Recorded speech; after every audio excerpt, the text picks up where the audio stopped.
podcasts you love. From people you trust. This is TWiT. Hi, this is Leo Laporte, and this is my Tech Guy podcast. This show originally aired on the Premier Radio Networks on Saturday, September 5th, 2020. This is episode 1725. Enjoy. The Tech Guy podcast comes to you from TWiT's LastPass Studios. You're focused on security, but are your employees? LastPass can ensure they are by making access and authentication seamless, whether employees are working in the office or remotely. Visit lastpass.com/twit to learn more. This episode of the Tech Guy is brought to you by LastPass. Let LastPass improve your employees' experience while safeguarding your business from cyber threats. LastPass is the #1 password manager. Visit lastpass.com/twit to find out how they can help you. And by Adobe Sign. Business needs to keep moving, whether people are working together or apart. With Adobe Sign, working remotely actually works. Learn more about what Adobe Sign can do for your business at adobe.com/businessmoves.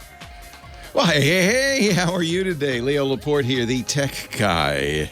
Time to talk computers, the internet, home theater, digital photography, smartphones, smartwatches, all that jazz. Everything with a chip in it. 8888 Ask Leo. That's my phone number. If you want to talk high tech, I'd love to talk high tech with you. 888-827-5536. That's toll free from anywhere in the U.S. or Canada. Outside that area, well, you know the drill. Maybe you don't know the drill. You can Skype me. Skype out. We'll do it. 888-827-5536. Toll free from anywhere in the U.S. or Canada. Is technology scary?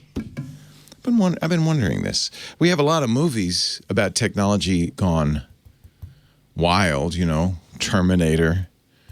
There's a lot of movies about computers, war games, and computers just kind of, gaining. I think the thing that scares us most is that they'll gain sentience. They'll be like aware.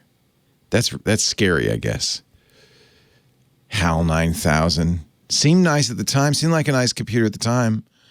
Didn't seem like a bad guy. Kind of helpful. Could play a really good game of chess. And then it locked Dave out of the pod bay door, man. That's not cool, man. Not okay. Technology, I think, is neutral. I don't know. Is it? What do you think? I think it's neutral. I think it's, I think some people would argue, oh, no, technology is always good. And yeah, when it comes to things like, zippers, those are good. Light bulbs, those are good. Although, I guess, you can always, there's always the counter argument. There's a counter argument on zippers I won't go into, but there are some gentlemen who prefer not to wear zippers. There's also the issue of light. We're not, our biology's not used to light between sundown and sunrise. And so, all this light, especially the blue kind, blue light, really bad. I mean, there's that. You could argue that there's some technology that seems pretty bad on the face of it, maybe the atom bomb. But there's still an argument there. I think it's basically neutral. It's what we do with it, right? And I was thinking about this morning in the shower, which is my favorite technology. Thank you, Archimedes or whoever, for figuring that one out. Nice job. We needed that. That was a good catch, good find. Shower, bath. Actually, I've been reading a great book called Clean about the history of bathing. He talks about the Middle Ages. He said some historians call it 1,000 years without a bath. It's a fascinating book. Our attitude toward cleanliness has shifted back and forth. Right now, we're all about being clean. Wash your hands, 20 seconds, right? Isn't that weird? We're learning how to wash our hands like we didn't know. Like you have to have videos, and new Apple Watch coming out sometime any minute now, maybe even this week. It's got a little hand washing routine in it. I I see you're washing your hands. Would you like some help? If you ask your Amazon Echo to play the hand washing song, it'll sing a song for 20 seconds. A really terrible song that makes you want to wash your hands faster. So I think medical technology, that's probably good, right? Well, yeah. I think it's what we do with it. And that's one of the things that has made my career, really. It's always been the principle behind what I do. And I've been doing this now since the 70s. Wow. Long time. Which is, I like technology. I love technology. I like to play with it, right? But I also think it's important to understand it and to use it intelligently, that kind of thing. And I don't think I think if you don't understand it, then there's a tendency to say, "Oh, it's magic." It's magic. That's probably not a good approach. It isn't magic. It's science. Technology, if you really think about it, is scientific theory made whole, made real, which is really cool. I'll give you a good example. The theory of relativity. Now, you would think, well, that's blue sky. There's nothing they can do with that, right? We wouldn't have GPS if it weren't for the theory of relativity. GPS satellites have to account for the fact, wow, that they're moving and that they have to adjust for the fact that they're at a different gravitational plane. It's all sorts of interesting things we wouldn't be able to do without even stuff that seems so blue sky. So technology wouldn't exist without a deep scientific understanding. And that's the thing. If you're scared of technology, well, I understand. I don't blame you, I guess, but surely we can figure it out together. So I guess that's kind of my job is so to help you understand it, help you use it, most importantly, because you know what? People are going to use it against us if we don't learn how to use it ourselves. So it's good to understand it. It is being used by governments and marketers in all sorts of ways that we may not approve of. So it's important to understand that. That's what we talk about. And then it's also, I have to admit it, the reason I got into it, it's the toy store. We're waiting to hear from Apple. There's strong rumors now. There'll be a new iPad Air, which will be a lot more like the iPad Pro, but I guess a lower cost. So that's good. They have a Type-C connector instead of a Lightning port. It'll have those squared edges that the iPad Pro has. I don't know what else. These are all rumors, so we, take it with a grain of salt. New Apple Watches, plural. There's a new iOS coming. And a new watchOS. Got a new public beta of the iOS right after the developer beta came out. Beta 7. Got that yesterday. Yesterday. So I'm thinking that's probably the signal that we're about to get the new iOS. iOS 14, iPadOS 14, watchOS 7. Because it's half size, so it's only half the numbers. And if we're going to get that, I have a feeling Apple's announcement is going to be this week. That's just my feeling. I have a feeling right here. There have been rumors that it might be Tuesday, September 8th. So that'll be interesting. I'll keep you up to date on that. Also this week, the new Microsoft It's Not a Phone comes out. The Duo comes out September 10th. That'll be interesting. Samsung Galaxy Fold, they had their big event. They said, yes, you'll be able to get it September 18th. It's that silly season. And this, I think now more than ever, we need to talk about technology because some of this stuff, that Galaxy Fold 2 is $2,000. The Duo is $1,400. New iPhone's coming, but probably not till October, I'm going to guess. Those will be, what, $1,000, $1,200? Who knows? Apple really opened the door to very expensive stuff. So you can see it's all headed our way. And that's my job here is to help you, know what to get and what not to get.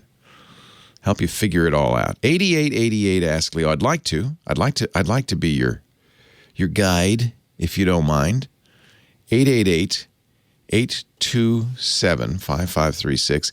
When I talk about stuff, it will be written as as it is spoken, so it shall be written by our scribe, James DeRuvo, who's scribbling as I speak, writing this down even as I speak, and putting it up on the website, techguylabs.com.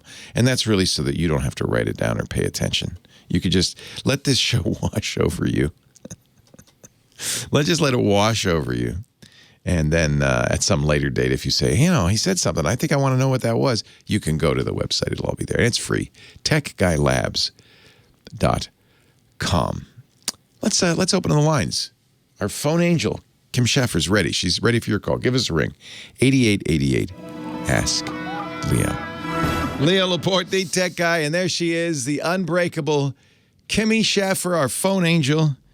Kimmy, don't take no Schaffer. Hello, Kimmy. Hello. How are you doing? I say it's going to be hot here. Yeah. I believe it's going to reach into the 90s today. Yeah, hundreds in some places. They're saying like 109 in Napa. Well, we have Sue is listening in Henderson, and it's 116. So, oh, thank you. I'm good. I'm good with 90, I guess. Does the local news still do that where they go out and they fry an egg on the sidewalk? Do they still do that? I haven't seen that in a while. That was when I was a kid. They would. It's so hot you could fry an egg on the sidewalk. Why would you want to do that? Just to show people how hot it is. Okay. It's a good example, I guess. Yeah. I've never tried it myself. Have you? No, I don't. Even if I could, why would I want to? I don't know. There's a whole cookbook on how to cook with the heat from your car engine. Yeah. I think they want to. I think they also now is there. I can't remember anyway. But you could wrap up stuff in tinfoil, put it in your car engine, cook it up. It'd be nice when you get to the end of your trip. Now, I didn't think you were supposed to actually drive with it. Well, that's how you get it hot. I thought you just turned it on and let it run. Oh, no. You should do it on a trip. Oh, okay. Yeah. You duct tape it down? Now they make, Scooter X says in our chat room, now they make reporters stand by the bank with the digital clock that sign says its temperature. Look how hot it is. That's probably true. They're, young people today. No initiative. Fry something on the sidewalk. I don't know. I see a lot of them out there standing in hurricanes, which I think is pretty ridiculous. That's always silly. That always is silly. And I felt bad. Inside. My good friend Erica Hill used to work with at Tech TV. She somehow seems to get the standing in Times Square assignment on CNN all the time. And I feel bad for her. What, on New Year's Eve? No, all the time. Oh, all the time. Like that was, look how empty Times Square, at least in the early days of quarantine. Look how empty Times Square is. I thought, get inside. What are you doing out there, girl? Get inside. It's not safe out there. All right, that's enough of me. Enough about me. Let's talk about you. Okay. Who do you have? Who do you have for me? Cameron's in Lafayette, line 1. Looking to start up a new career, it looks like. Cameron is? Oh, thank you, Kim. Hi, Cameron. Leo Laporte, the tech guy. Hi, Leo. It's great to talk to you. Nice to long talk time, to you. First time. Thank you. I've been listening to you since I was 16, and my first car only had AM. Oh my gosh! Yeah, that's kept me alive. That AM button. Thank goodness. Did you have a button for the tech guy? I do now. It's called the Amazon Echo. So what can I do for you? Well, I've spent the last 15 years in office administration and clerical, and now I'm looking for some new work, and I wanted to break into IT. I've got a bunch of friends that I've talked to kind of do a little surface research on certifications, but I'd love to know which ones you think would be good for me to get into entry-level support. Yeah, and so that's the first thing is what part of IT do you want to work in? IT is a very broad term, and it's everything from, setting up networks, sysadmins, security, but you said one part of it, which is actually an important part, probably the part you see the most when you're working, which is the support guy, the IT support person. Do you want to be somebody in an office, or do you want to be on the phone? What kind of thing do you want to do? Either. I mean, of course, with the circumstances, I would like to have an option of some remote work. But the work that I've done, there's always been an element of call Cameron to fix that, fill in the blank. So you're already halfway there. Yeah. Yeah. So the first thing I think for this, the basic one is the A+ cert. That's from CompTIA. COMPTIA. And so the reason these certs exist, everybody knows, every IT person knows that it really isn't a good measure of how good an IT person you'll be. But you don't have any experience. You know, 5 years experience would be the best thing, but how do you get the first 5 years? They have these tests, and you pass the test, and you show at least that you have certain knowledge. Although I have to say, often the knowledge that you learn for some of these tests is either outmoded or you'll never use it. Nevertheless, you know, it's an imperfect system, but this is, it's all we got. And then if you're looking for an entry-level job, they'll often be looking at, well, do you have some certs? And the key is to get the certification in the, as I said, in the area that you want to work in. For support, the basic cert is A+, the A+ cert. And it's, you know, it's a base level certification. I would say the ability to, take that test and pass it is a great start. There are several ways you can learn the content. There are certainly, nowadays everything's on YouTube. There are certainly plenty of online videos that you can use for free. You can go online to Amazon and there'll be CompTIA books, manuals. Those you want because at least those will give you an idea of what the questions are going to be. In fact, practice tests are really great, as with any tests. I don't know if you, when you were in school, if you took the SATs or any of those achievement tests. That's how you got into college. Yeah, I was able to go to, remember Barnes & Noble? Yeah. And get some Yeah, you get books. Yeah. So similar to that. They say you can't study for the SATs. You can definitely study for the A+, because it's all factual. It's not, if a car is leaving the station at the 5:33 and traveling at 25, it's none of that stuff. It's all very factual stuff that you need. And some of it is oddball, which is why you really want to do it. Now, once you get the A+, you might well want to take a couple of others because, of course, if you have 2 or 3 certs, a future prospective employee is going to say, oh, I like this. So basic computer support is A+. CompTIA folks have a lot of other certifications besides A+. You might look at those. There's Network Plus for networking. There's Security Plus for security. There's infrastructure. There's, cloud. Maybe, it just depends what you want to do, right? I mean, it's a broad field. I have to say, it's also a really good field right now. The economy is tanking in so many ways. But IT, especially now, the ability to keep the servers running and the networks going is super important. So I think this is a great field to get into right now. So you could get books at the bookstore. You can watch videos online. There's also schools. I don't usually recommend the technical schools. They tend to be very expensive. But there are online technical schools. We have a sponsor, itpro.tv, that's very good. That is a little less expensive. And maybe it just really depends how you learn. If you need to have an engagement, that kind of thing, I'd look at those. But boy, good luck, because that's a great field. Leo Laporte, the tech guy. I wouldn't, so Webster on a chat room said he went to ITT. How much did ITT cost you, Webster? I'm just curious, because I think it's tens of thousands of dollars at least. And while you learn that, and if some people need to be in a classroom environment, right, that's how you learn. All of them will allow you to work during the day and take classes at night and that kind of thing. Webster spent $26,000 Yowza. to go to ITT. I think, honestly, I would try the other less expensive methods first. Mm-hmm. And then if you might say, there are practice exams. So, for instance, IT Pro TV has 2 levels, but the higher level, you get practice exams. That's always nice. The nice thing about IT Pro TV, and again, they're a sponsor, but the nice thing about them is they have everything. So you can, if you want, you can try classes in different areas. Because honestly, you think you want to do desktop support right now, but you might find out, oh, you know what I really love is security. I love trying to break into systems or whatever. And you don't know that till you get some experience of it. So what I would do is start watching videos on YouTube, try to get an idea of exactly what you see yourself doing in a year. And then, you can decide from there what the best way to learn is going to be. Okay. Again, thank you so much, and thanks for the chat room. Good luck. Yeah, congratulations. Yeah, I'll call back when I get hired. Yeah, that as always, and anytime you're new in a field, it's really hard to get that first job because you haven't proven yourself. That's why the certs are actually a nice jumping board. Once you get that job and you're good at it, man, you're golden. You'll have work for the rest of your life. Thanks again, Leo. You're welcome. Take care. Good luck.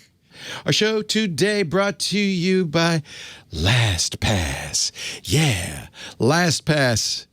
Thank you for sponsoring the podcast, LastPass. Thank you for sponsoring our studio. We really, you know what, though? It's a good relationship because I've been sponsoring LastPass and, in fact, recommending it for more than 12 years.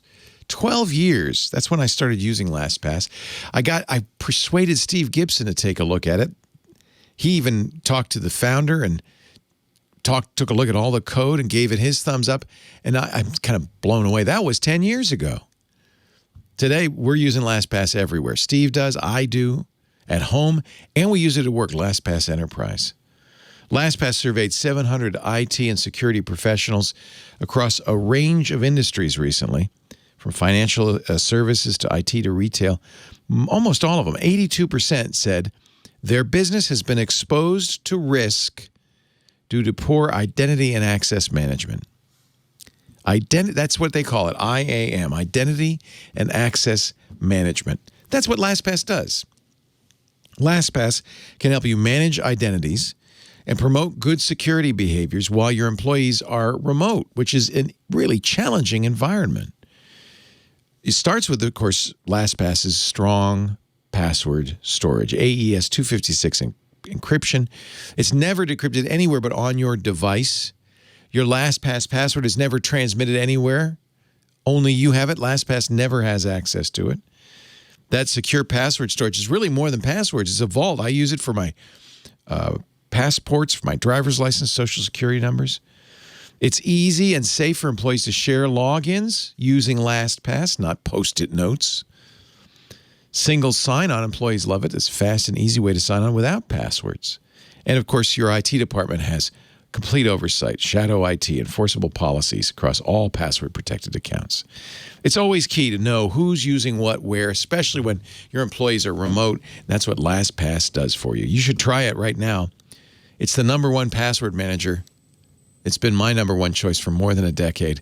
Let LastPass securely manage your user's identity, letting your employees work efficiently without making your business vulnerable to cyber threats. Go to lastpass.com/twit. Thank you, LastPass, for your support. Thank you for supporting us by going to lastpass.com/twit. You're supporting yourself, really. lastpass.com/twit. Hello there, Mr. Scotty. Hey, Leo. Thank you for interceding with me of the i5 folk. Oh, good. You got that email. I did. I meant to respond, but I'm slow with email. So I did get it, and I will send them my old one. And yeah, they'll just. So that makes sense. Normally I assume it's got a Type-C charger. Right. It's got the circuitry to protect itself. I can plug it into anything that has Type-C. But apparently not. If you give it too much juice. Yeah, they should have protective circuitry in there, but I guess it's conceivable, power delivery now you can get I don't know what, you get almost 100 watts coming in there, and I can see how that might overwhelm whatever they've got in there. So whatever they've got in there. Probably what it is a fuse, and it's probably blown, and probably all they do is open it up and put a new fuse in, I would guess, but they'll just send you another one. Lesson learned. I will not plug it into PD or anything. They say it's designed. See, the cable that it comes with is this long. Yeah, I know. So it's designed to do Type A to Type C. In other words, not more than 5 watts? 5 volts, 1 amp. Yeah, 5 watts. So, yeah, clearly 95 watts is probably too much. Yeah, probably so. Yeah. Well, good. I'm glad. Yeah, thank you. I didn't know whether you got that or not. I know you get so inundated with email. I think you have somebody sort of filtering your email, right? No, I don't. Oh, you don't? No. I thought your sister or used to be. That was years ago. Okay. Yeah. No, I don't. I just have automated little scripts, but I saw it. It's not that I didn't see it. Gets through. Okay. Yeah. Good. Oh, your email definitely gets through. You go into the important folder. Cool, man. Yeah. So, although I have to say, I did this morning have the Stellias in my Amazon basket. Did you really? So close, yeah. Actually, and I was wondering, because it's $1,000 for their DAC. DAC and amp. An amp. Probably worth it, right? If you buy them together, you get a pretty substantial discount. Yeah. Probably worth it, I wonder. Well, I haven't tried their amp yet, but I'm about to. I'll wait. I'll let you know. I'll wait. Wait till I hear your review. Ladies and gentlemen, I give you a man who can play any wind instrument you can throw at him. Well, don't throw it at him. It'll be... Please not. Just hand it to him. Scott Wilkinson, home theater geek. He is a contributor at Tech Hive, a professional tubist. Is it tubist? Tuba-ist? It is tubist. Tubist. Yep. Drop the A. That's right. Just like flautist. Like a flautist. But he's not a flautist. Well, you could probably play the flute. I could play the flute. Yeah. The flute, yes. He is our beloved home theater geek. Hello, Scott. Hey, Leo. How's it going, man? Oh, it's going great. It's good to talk to you.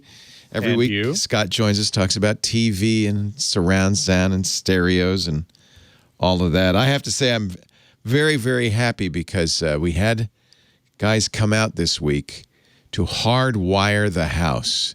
They're crawling up in the attic. They're crawling underneath the house. Oh, running man, Cat 6. Hey, I don't care. You're paying them. I'm paying them. I gave them a nice tip. Yeah, they're going to take the weekend off because it's too hot, but they'll be back. Hardwiring with Cat 6. Cat 6. Oh, man, that's great. Yeah, and then, of course, Wi-Fi. So we're going to get some nice, 5 Wi-Fi zones and all that. And they said the nice thing about this, because they're CEDIA types. They use a home theater system called a Rackness. And they said the nice thing about this, if you want to do audio, whole home audio at some point, you could do it. Yeah, and I thought, I don't need that. I got Sonos or Google or whatever. What's the advantage of doing wired? Whole home audio.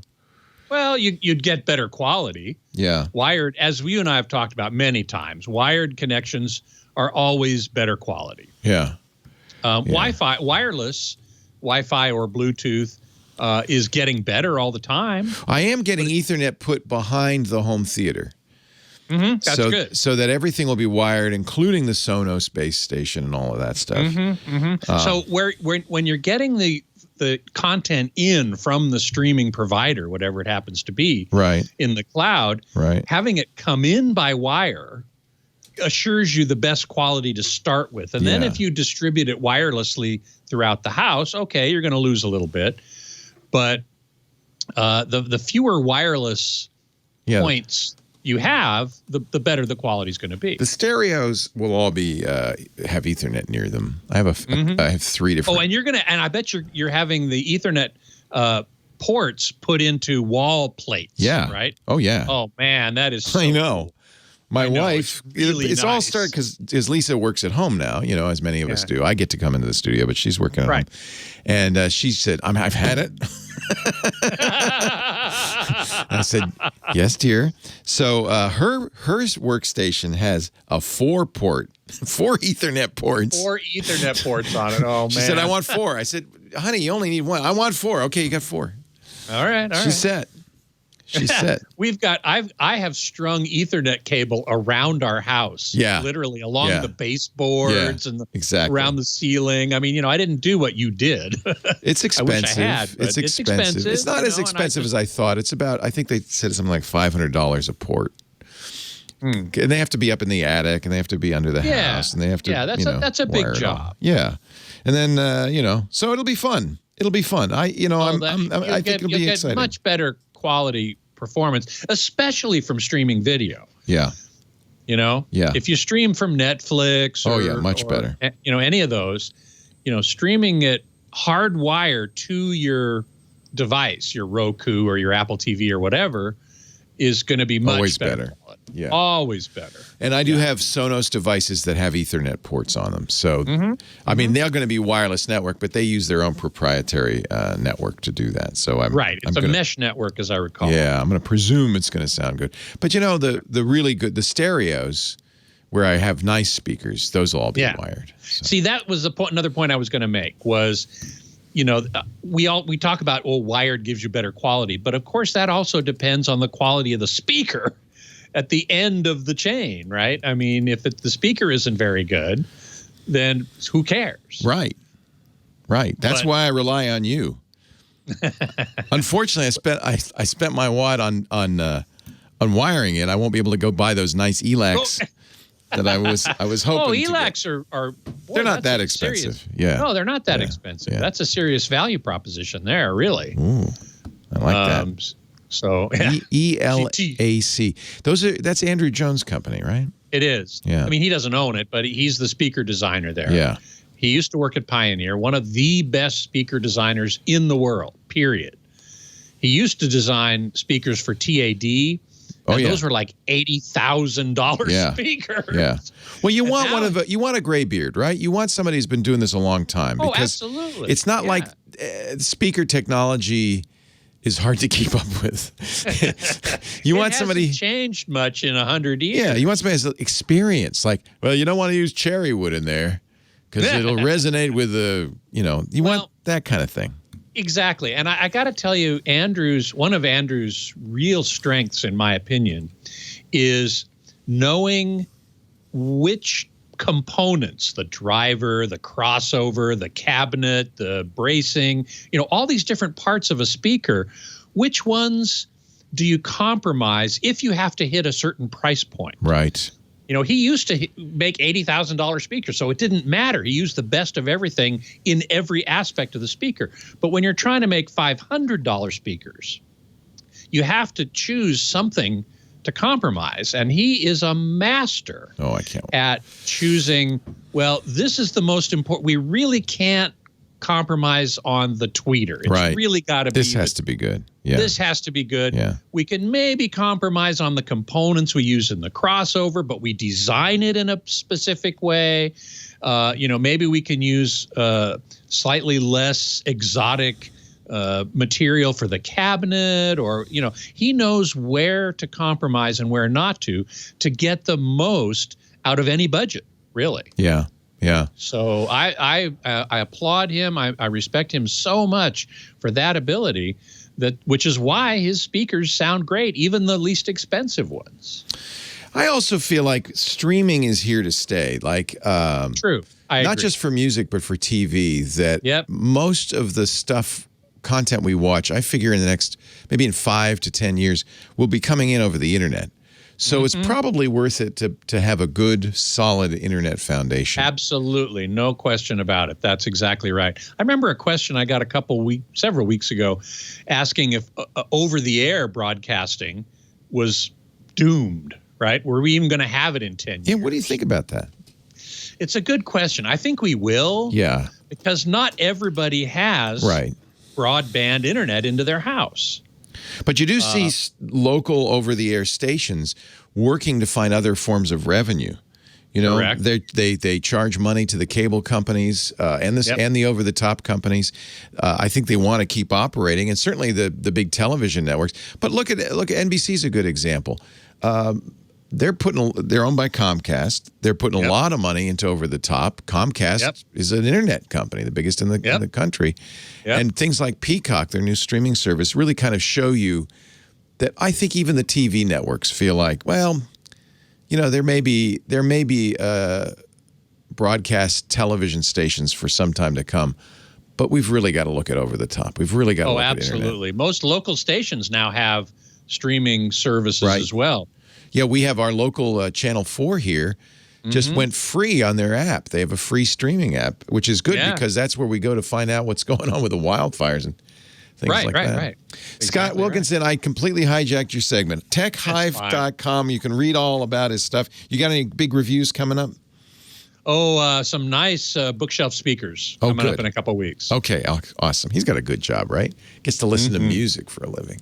Yeah, man. Scott Wilkinson. You can email him with questions, scott@techguylabs.com, and he'll be back here next week. And this time I won't get in the way. I won't no problem, get in the way. Leo Laporte, the tech guy. Your calls continue right after this.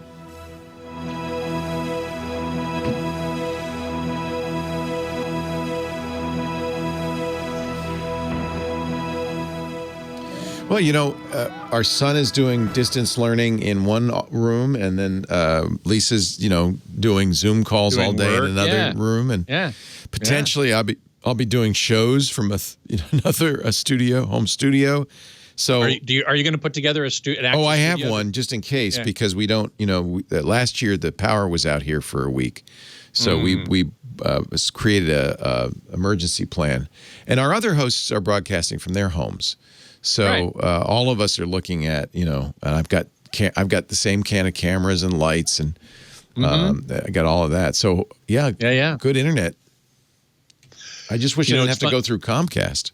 It's funny. We're doing a virtual high holidays this year. Right. My wife and I are the music directors of our community, and we normally put on a big concert for the high holidays. And we can't do that this year, obviously. So we're doing it virtually. And we've got, I think, 8 different people from different locations. And I'm saying to all of them, have a wired connection to your router from your computer. This is critically important. If you're going to be, presenting part of the program. Most of our music is pre-recorded. We've been spending the last few weeks pre-recording most of the music. A couple things will be live, but only when it can be one person, or in my case, Joanna and me together, from playing music from one location. You can't synchronize. You can't synchronize. Because of latency. It's really hard. Yeah. So we've done a couple of these virtual things. You've seen these, I'm sure, on YouTube, where you've got a virtual orchestra or a virtual group or something playing. They each recorded their part separately with playing to either a click track or a scratch recording of the piece, and then they send that in and somebody edits it all together. You've seen those, right? Oh yeah, of course. Yeah. They're pretty cool. So we've done some of that now. I have some experience doing that, which is pretty cool. We're going to do one piece called Abigazint, which is to your health or got your health, sort of in these pandemic times. And that's perfect. The singer sang her part. Oh, neat. Brought it in. I play a trombone solo, and we're having it synced up. It's going to be cool. It's beautiful. I was listening to some Schoenberg leaders yesterday, actually. It's so beautiful. I love those leaders. So Schoenberg is great. Gorgeous stuff. So should I buy the Stellias? I've been mixing. All this mixing I'm doing has all been on the Stellias. Makes a big difference.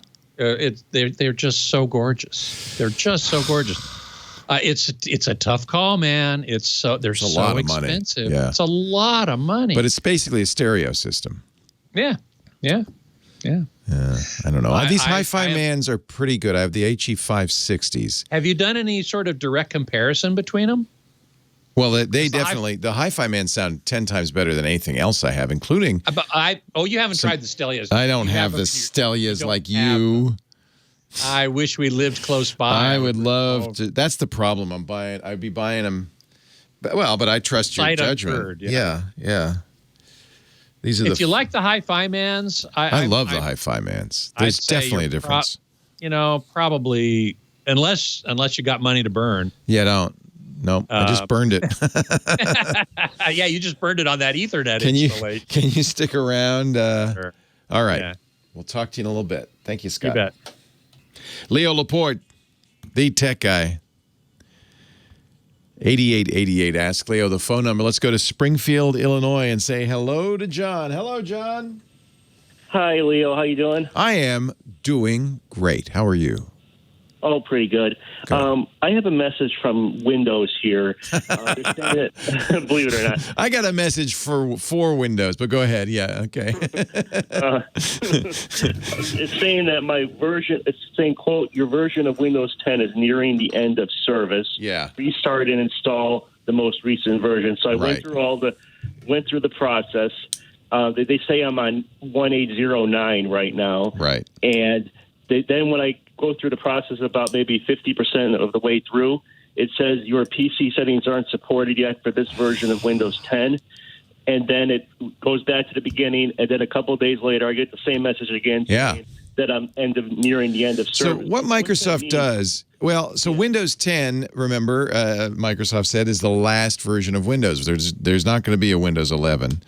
But it's really just a shell game they're playing, because there are new versions of Windows twice a year now.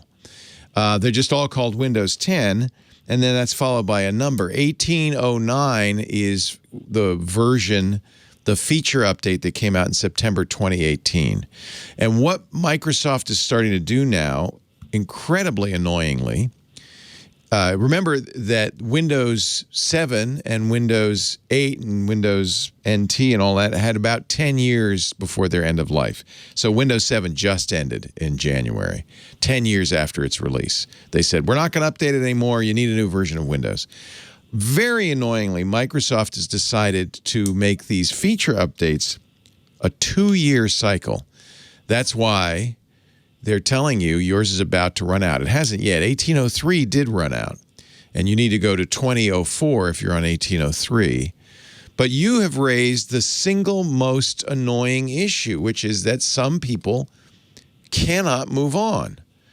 And are you telling me, Microsoft, that I have to buy a new computer? Is that what you're telling me, Microsoft? It's incredibly annoying. And I don't, people love Windows. I understand it. I don't know why. I really don't know why. And Microsoft seems to be acting in a more and more hostile manner towards its users. So you've got to figure out why you can't update it. Did you, when you had 1809, did you turn off updates? Because in theory, you would have updated it again at 1903 and then 1909.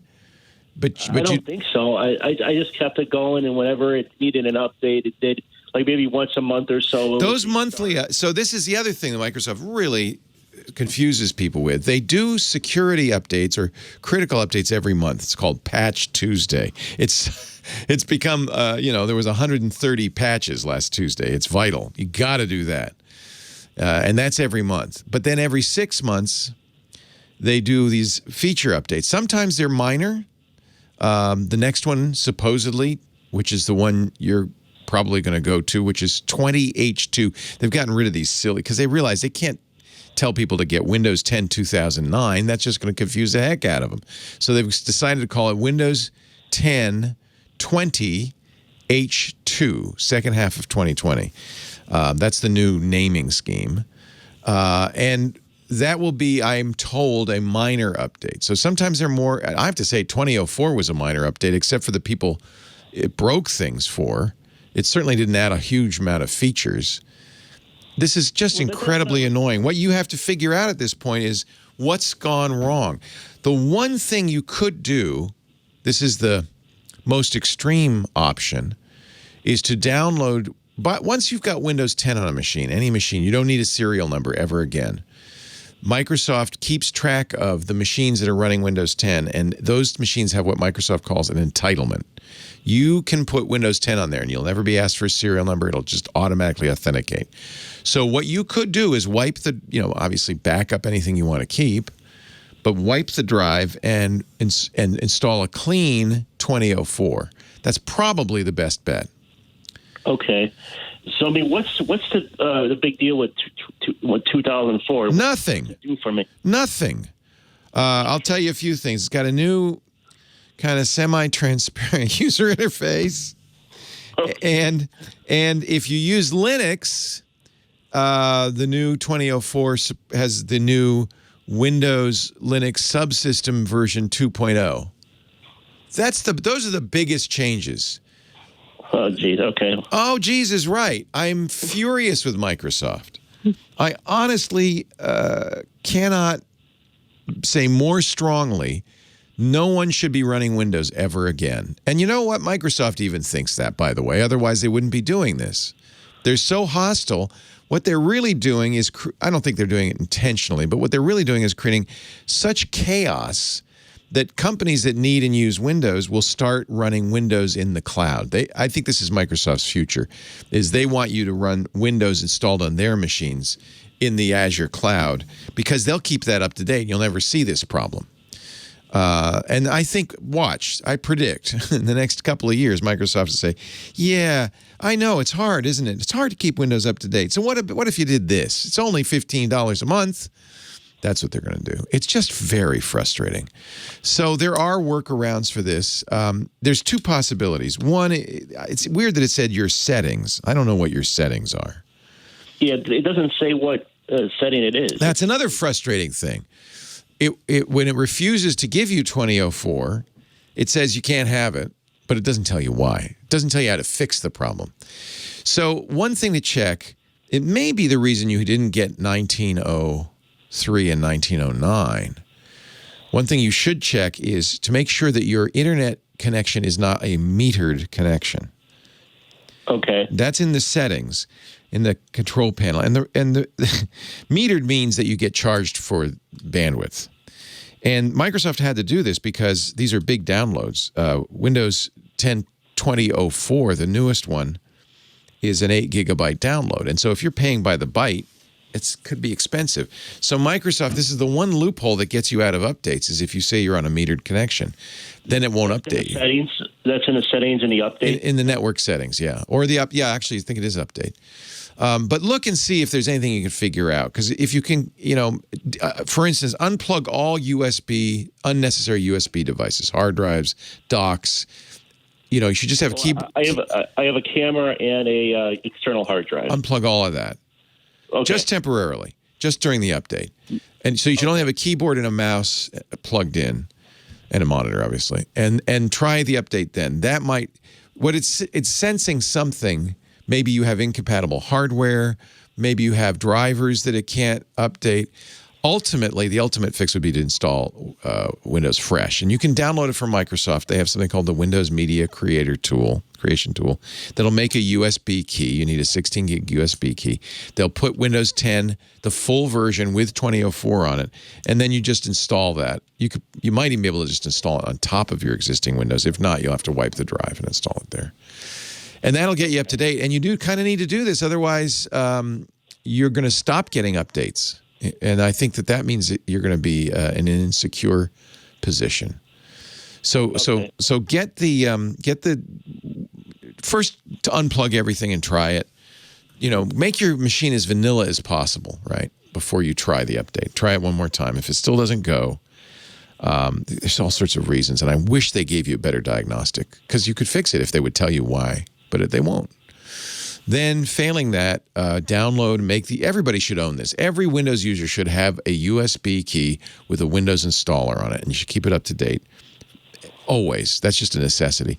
Get that. It's free. You don't need to enter a serial number or anything. That's nice.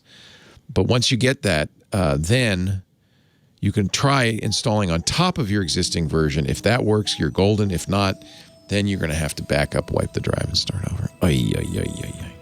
Leo Laporte, the tech guy. More of your calls right after this. Yeah, I'm really sorry that this is happening. So the first thing, just to reiterate, is to check the metered settings. Make sure it's not metered. Okay. You kind of want to figure out why you didn't get previous updates, right? Why are you still on 1809? And so metered would be one way to do it. You can only defer them, in theory, with Windows 10. You can only defer it for a month. So somehow it got deferred for 2 years. By the way, 20H2 isn't out yet. So technically, you don't have to actually do anything until 20H2, but you're going to keep getting that annoying warning. So...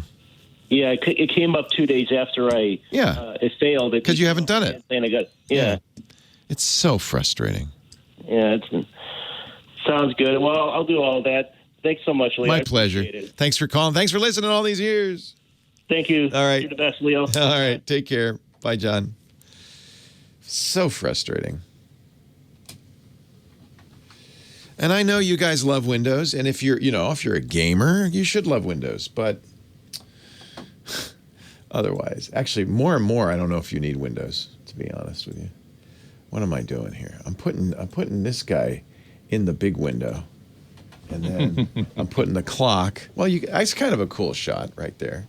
It's Scott. It's a Scott with a Scott picture-in-picture, and then I'm putting the clock. Right the clock would be there. You very go. Nice. Thank you so much. That's always great. All yours, my friend. Thanks, everybody. Nice to see you all. Just a note. The High Holidays, the community that I and my wife are the music directors of, is called the Sholem community. It's a secular Jewish community, not religious. Mike B. asked me about if we were Reform, and the answer is no. That's secular. Even more Reform. It's more Reform than Reform. Super Reform. Super Reform. It's more. So what is you're celebrating the culture of Judaism? It's Yiddish culture. Yiddish culture. Yiddish in particular, otherwise known as Yiddishkeit. How interesting. Yiddish culture and social justice. Very concerned with social justice. Right on. We are affiliated with what used to be called Workman's Circle, now called Workers' Circle. Oh, you're commies, eh? Well, some of us may be, some of us may not be. We're very concerned with social justice. Let's put it that way, and with labor rights and workers' rights. So, that's what it is. If anybody's interested in streaming the High Holiday service, you can go to Sholem, SHOLEM.org, and find tickets there, and so on and so forth. We do a Yitzker, which is a remembrance of those who have passed in the past year, who have died in the past year. So you can submit names to be read during that part of the program. That's nice. We do have music, lots of music. Joanna and I are going to be playing some live and some pre-recorded. And so, if you're looking for a High Holiday service that's not religious, if you're looking for one that's religious, look elsewhere. Do you have a rabbi? That. We have in Yiddish, we have what's called a Wegweiser, which is equivalent to a rabbi, but it's not religious. That's so weird. I know. I'm a Christian, but I'm not religious. I just like to light candles, smell incense. Sure. I guess that makes sense, right? Sure. Truthfully, it's the rituals that seem to be the most and we do have comforting. We do follow a few rituals. For example, the blowing of the shofar. Right. Which I do. That's one of my jobs in this time of the year, is to blow the shofar. And that's a ritual, that goes back thousands of years. Oh, yeah. I call it, it's not really music. And that's a thing. I actually did not list in my instruments that I play in the musicians union. They ask you, what instruments do you play? And I made a big list, but I didn't list shofar because it's not really a musical instrument. You don't play songs with the shofar. You don't. Any more than you do with a conch shell. Correct. Although I do. I actually play music on the shofar as well, but not, the traditional use of it. And the conch shell is as a ritual device. There are several different calls that the shofar makes, and one of them is the call to assembly. So, hey, everybody, far and wide, living out in the hinterlands, come on up. It's time to gather. The other is the mournful call, which is to remind us of the mourning of the people who have died, and also the mourning of the struggles of the Jewish people, and so on. And then the call to battle, which is, the call to battle, kind of obvious.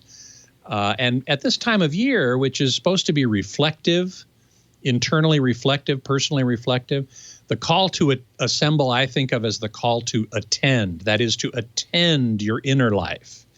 The call to mourn is obvious. The call to battle is twofold. One is to battle injustice in the world, but also to battle your internal demons. We all have internal demons, right? Things that are inside of us that keep us from achieving our full potential, from doing the best that we can do.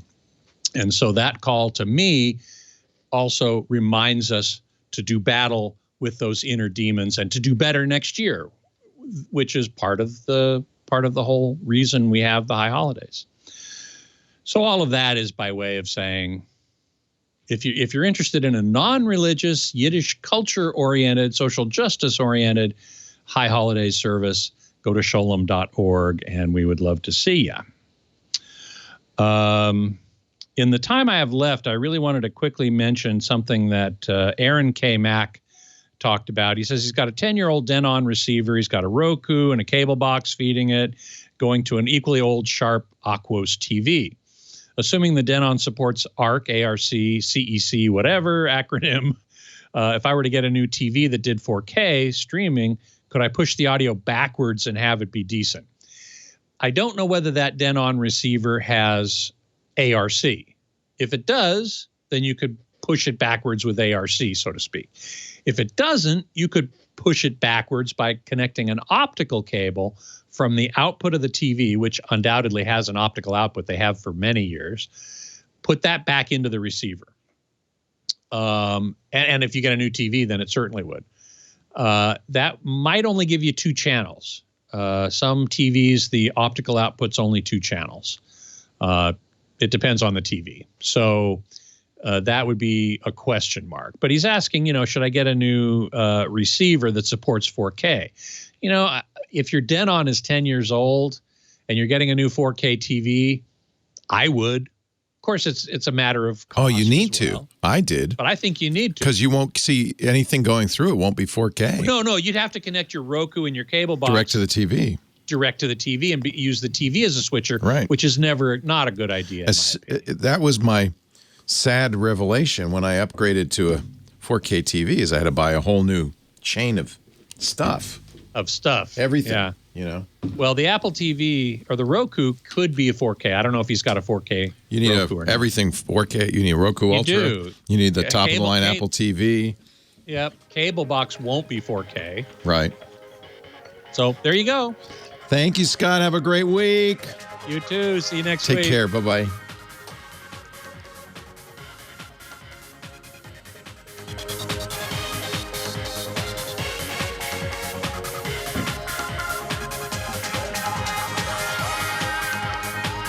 Well, hey, how are you today? Leo Laporte, the tech guy. Time to talk computers, the internet, home theater, digital photography, smartphones, smart watches, all that jazz. 88. Ask Leo. I'm not going to go off on Windows, but after our last call, I just brings sadness to my heart. People are suffering with Microsoft Windows. There's lots of reasons you might have to use Windows. Boss might require it. That's often the case. It's widely used in business, easily the #1 operating system for desktop computing everywhere. You might have to use it because you're a gamer and all your favorite games or PC games are on Windows, not on Linux or Mac. You might have to use it because there's a piece of software you love that's Windows only. But if you're not in that, I think fairly narrow range, I can't understand why anybody would put up with Windows. I'm not saying get a Mac. This is not the old Windows versus Mac battle, because I honestly think a Mac, although that is a good operating system, it's certainly better than Windows. I still think it's too complicated for most people's needs.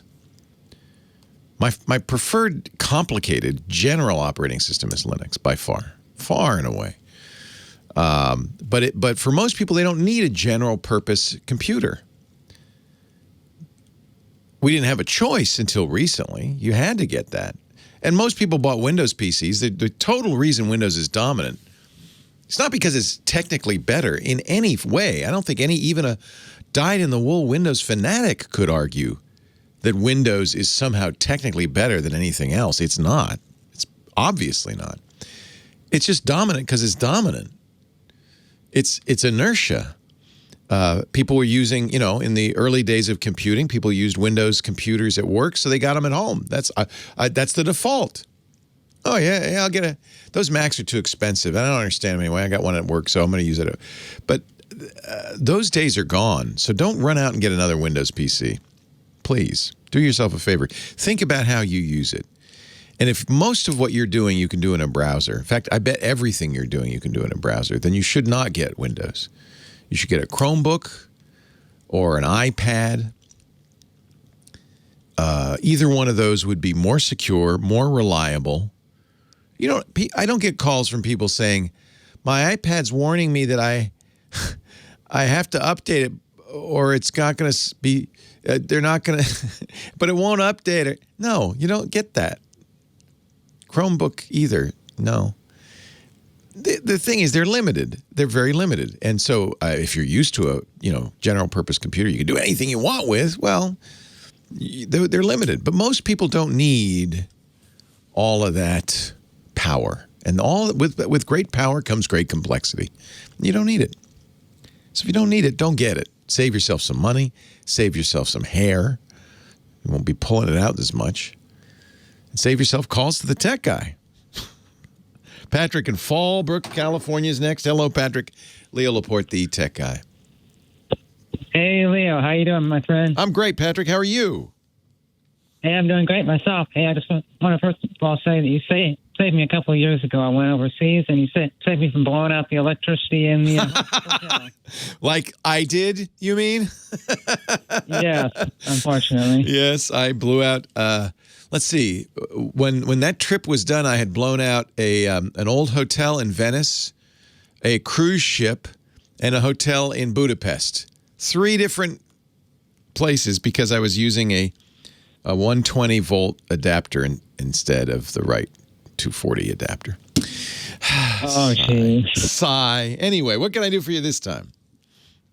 All right. I love to hate myself, but I've got an old iMac. It's about 2008 or so, and it's old one, got 4 gigs of RAM, so forth. Okay. And I'm looking to repurpose this machine. Okay. And what I'm thinking I'd like to do is put a new SSD inside of there and then upgrade it to or swap out the OS. Yeah, you can at least get to High Sierra, and there are ways around even that to get you up to Catalina. I'm not sure that's advisable, only because the reason Apple doesn't want you to go past High Sierra on that old hardware is just not going to run as well. 4 gigs, though, is good. Right. That's a good amount of RAM. I would just say, get it up to High Sierra, put a nice SSD in there. Now, before you run out and buy an SSD, go to YouTube or iFixit.com and watch the videos on upgrading the hard drive in your particular model of iMac. Because I think a lot of those iMacs, including that older one, that's a tough proposition. It's way below the screen. So you have to take the glass off the screen. You have to open it up, dig down into it. It's not designed for upgrading the hard drive. So watch those videos. Make sure you're comfortable with that brain surgery before you do it. Oh, sure, definitely. And let me ask you one more question, if I might. Yeah.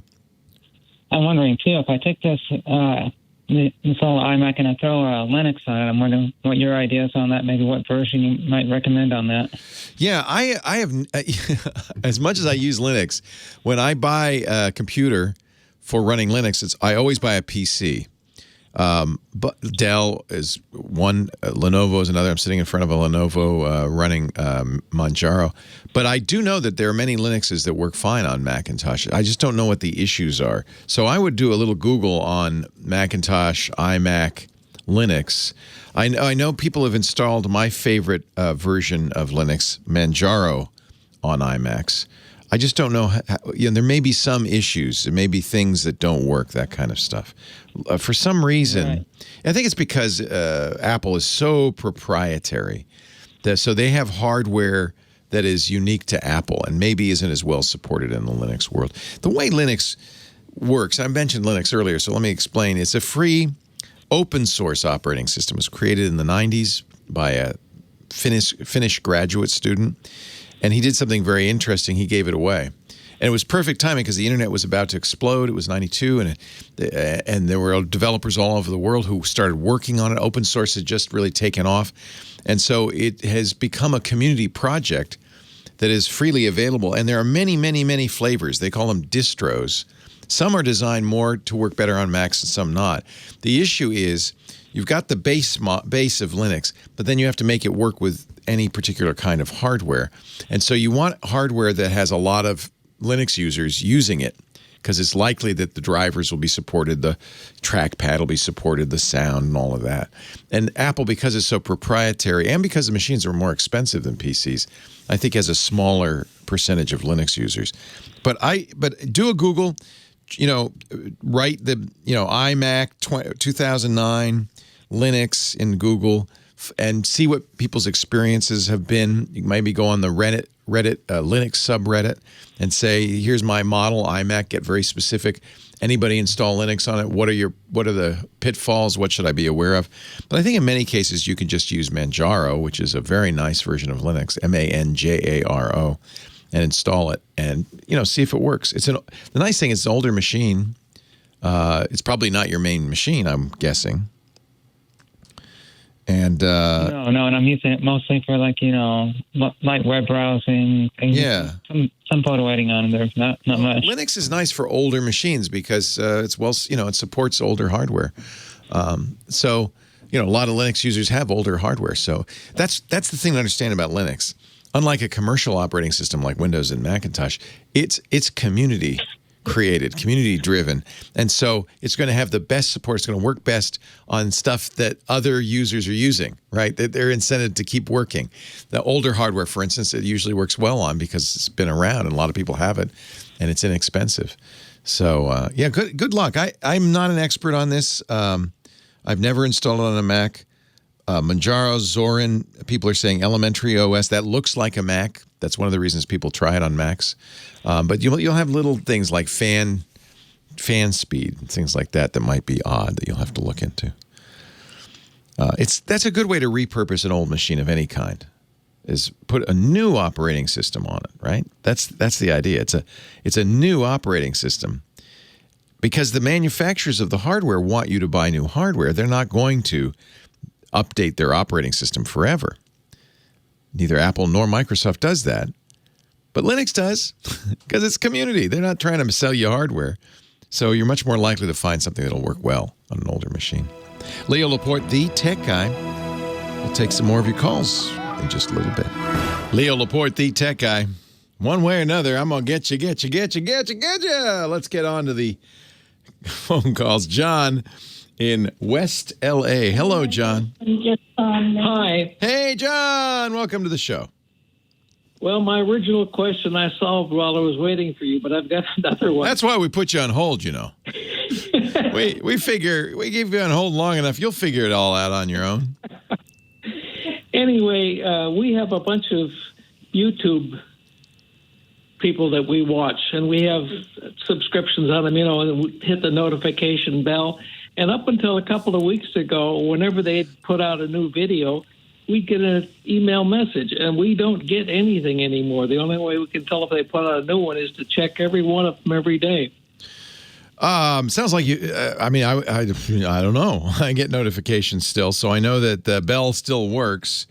I wonder why you're not getting them anymore. Have you looked in your settings, your YouTube settings? Make sure notifications are turned on. Yes.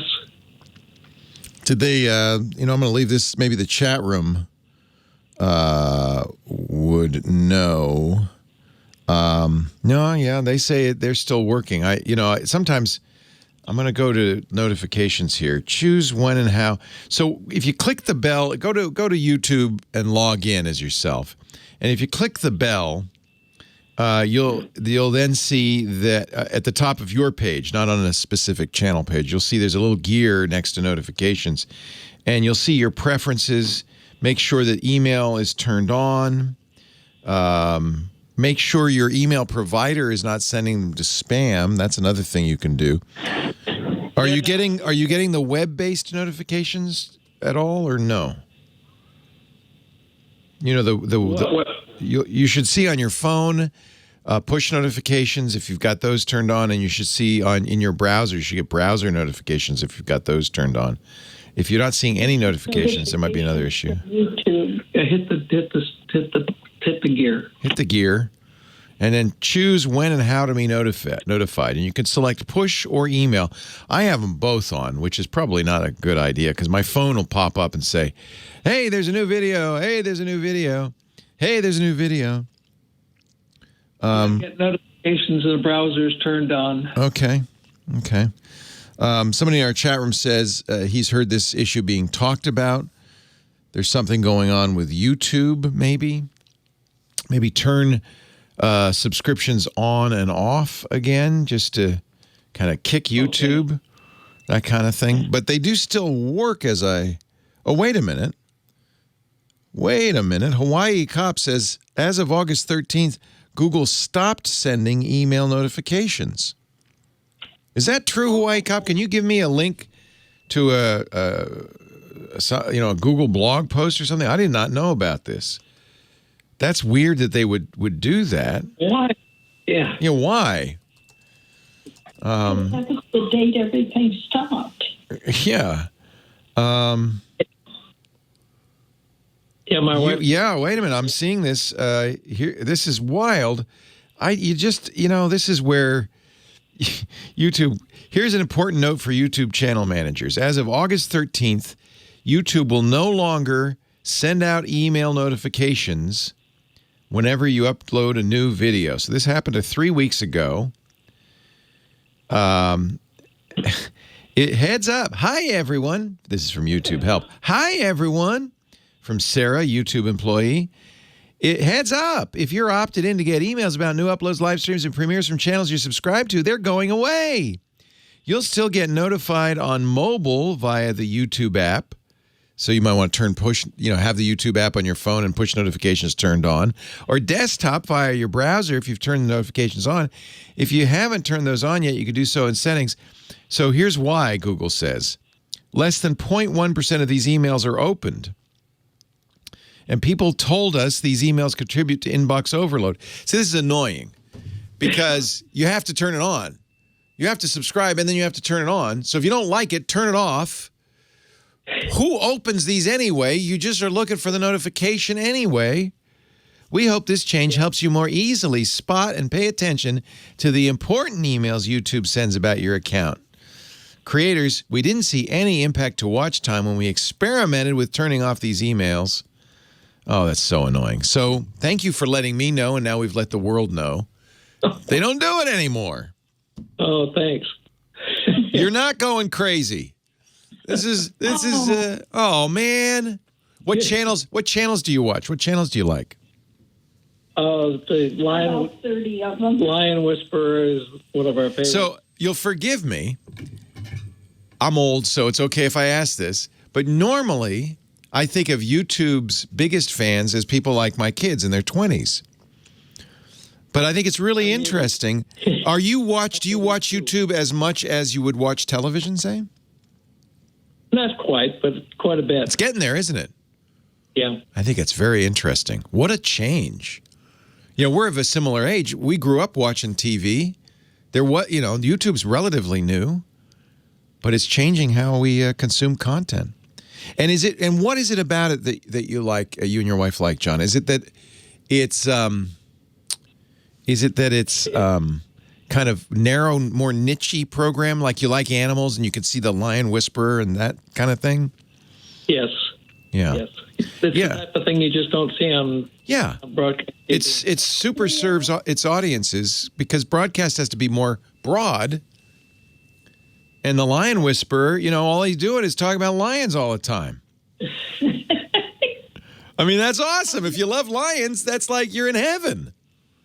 But we can both be in the same room and on our own computers and watch YouTube. Different channels. We don't disturb each other. Yep. But yet we could even hold hands if we Oh, now you're going to make me cry. That's so cute. So that's what it is. It's personalized. It's TV for you. It's personalized, which is something broadcast cannot do. That's really interesting. I think this is, I mean, John, you and your wife are terrifying the television networks over this. We were talking about this earlier. They don't know what to do. Leo Laporte, the tech guy. So the trick is you can still get notifications, but they are not going to be an email anymore. So if you have YouTube on your computer, on your phone, you can turn on notifications there. Or if you have a browser, Chrome browser, go to Chrome, go to YouTube, and you could say, on my desktop, on my laptop, notify me when there's a new video. So you'll still get a push, what they call a push pop-up, little pop-up window notification. Yeah. But they're just not going to, they don't want to send out emails, I guess, because it seems spammy now or something. I'm so glad you called. And it's so adorable to think, what's your wife's name, John? Judy. Hi, Judy. It's so wonderful to think of John and Judy holding hands while they watch their videos on YouTube. That's adorable. He'll be watching a documentary and I'll be watching a cooking show. But isn't it amazing if you think about it, there's an infinite number of great things on YouTube. Oh, yeah. It's amazing. Yeah, my son learned to cook from YouTube. He's 26, and that's how he cooks. He says, well, I said, well, where do you get your recipes? I just go to watch a YouTube video. So, wow. I've gotten into geology and astronomy. And yeah, the science stuff on YouTube's so fantastic. Isn't that great? Well, It's a pleasure meeting you both. I'm glad you called. I had no idea. Thank you so much. I'm glad I didn't mess up the computer. Wasn't your fault, Judy. It's John's fault. That's my first reaction. Pleasure talking to you, too. Thanks for calling. Oh, thank you, Leo. My pleasure. Take care. Have a great day. You too. Be safe. You too. You're safe. You're at home watching YouTube, holding hands. That's nice. Our show today brought to you by Adobe Sign. I am on a mission to get everybody in the world using Adobe Sign. I admit it's a little selfish because I am sick to death. Maybe you are too, of getting in the email. Here's a document. Print this out, sign it, then scan it or fax it to us. It's like, oh, you think that's more secure? You need Adobe Sign. You need e-signatures. E-signatures are legal. They're more efficient. They're frankly more secure and reliable than just pen and ink signatures. Right now, if you're running a business with all this craziness going on, you got some challenges to face. But no matter what's happening, your business has to keep moving, and that's where Adobe Sign can really help. They have processed now, over the years, more than 8 billion transactions, billion with a B, from millions of signers all around the globe. And what's great about Adobe Sign, it's perfect for small startups to giant enterprises and everything in between. You can support every critical process, whether it's requests for permits and construction planning or health services, internal operations like human resources, procurement, IT. It's across the board legal. It's employee-driven workflows, so it's easy. You can do things you couldn't do with a paper signature. You can enforce deadlines. You can say, you got 1 week to sign this, buddy. You can archive final documents automatically, complete with audit trails. You're going to save time and money and be more secure. It's compliant, enterprise-grade security, compliant no matter what your industry is, HIPAA, FERPA, GLBA. E-signatures protect sensitive information. You can be sure they're both legal and accessible. And Adobe Sign automatically enforces regulatory and policy rules automatically. You can choose from a variety of identity verification methods if you want, including U.S. government IDs, certificate-based employee IDs like PIV or CAC cards. It works with everything you're using right now, including Microsoft, Salesforce, ServiceNow, Workday, everything. And they have great APIs, so it'll even work with your custom software if you've got that. And signers, trust me, as a signer, I can say this, signers love it. You just click a link and sign, and you're done.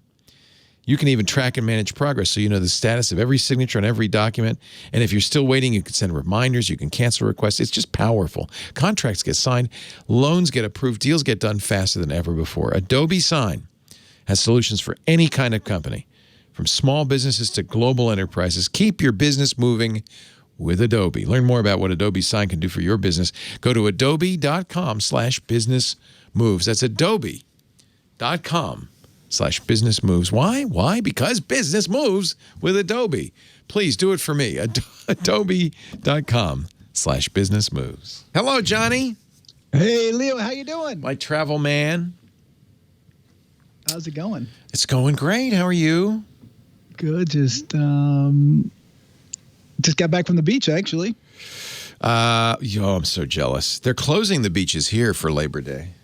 Are they? Yeah, it's like, come on, that's the safest place to be. What are you talking about? Well, they get crowded, so yeah, I guess if they're crowded. That's why we went early this morning to beat the crowd. And plus, it's a heat wave down here. I don't know about up there, but it's going to be it's like 101 at, I think, LAX today. Yeah. It's going to be 97 here today and even warmer tomorrow. Yeah. Ay. You got to go early if you're going to go to the beach, like 8 a.m., go for an hour or two with all the surfers. There's no one on the beach except just surfers in the water. Oh. Anyway, your last caller talking about YouTube, my mother-in-law, she watches so much YouTube now. It's shocking. And I watch a lot of YouTube as well. And actually, I just put in the chat room something I mentioned a couple weeks ago about how to experience a safari, virtually. Right. We talked about that. Yeah. Yeah. I mean, that stuff is, you can't find that anywhere else. It's amazing, especially during a pandemic. YouTube is just blowing up because there's so much to do and see. And actually, before we go down to the beach, I look at the webcam just to make sure that the waves aren't too big. What a world we live in. Yeah. It's amazing. And I think all of this quarantine thing has had an interesting impact on us because it made everybody more aware of all these things that are out there. And I think after the world's going to be a changed place. It's going to be very interesting.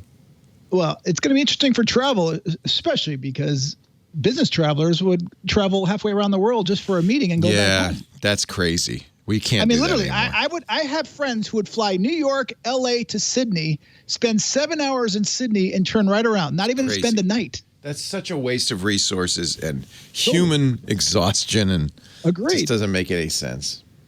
What'd you say, John? I said I've been nowhere, man. He's been nowhere, man. He's stuck at home, man, but he's Johnny Jet, and he will always be our travel guru, JohnnyJet.com. He is struggling along with the rest of us as we're stuck at home.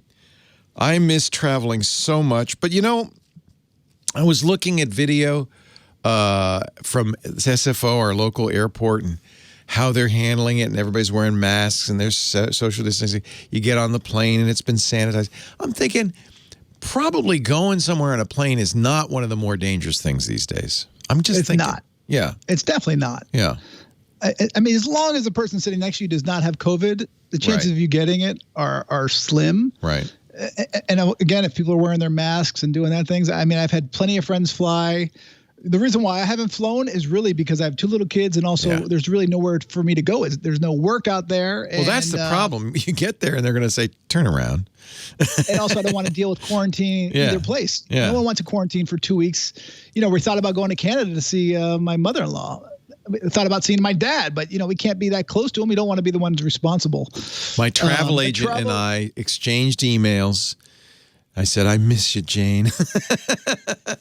She said, hey, good news. Jane Zugsmith at Travel Store. She's just great. She said, good news. At least United's dropped change fees. That's my title. That's what I'm talking about today. What happened? So I just actually put it in the chat room and I tweeted it. So on Sunday, United Airlines dropped a huge bomb, which was shocking and surprising and positive for consumers.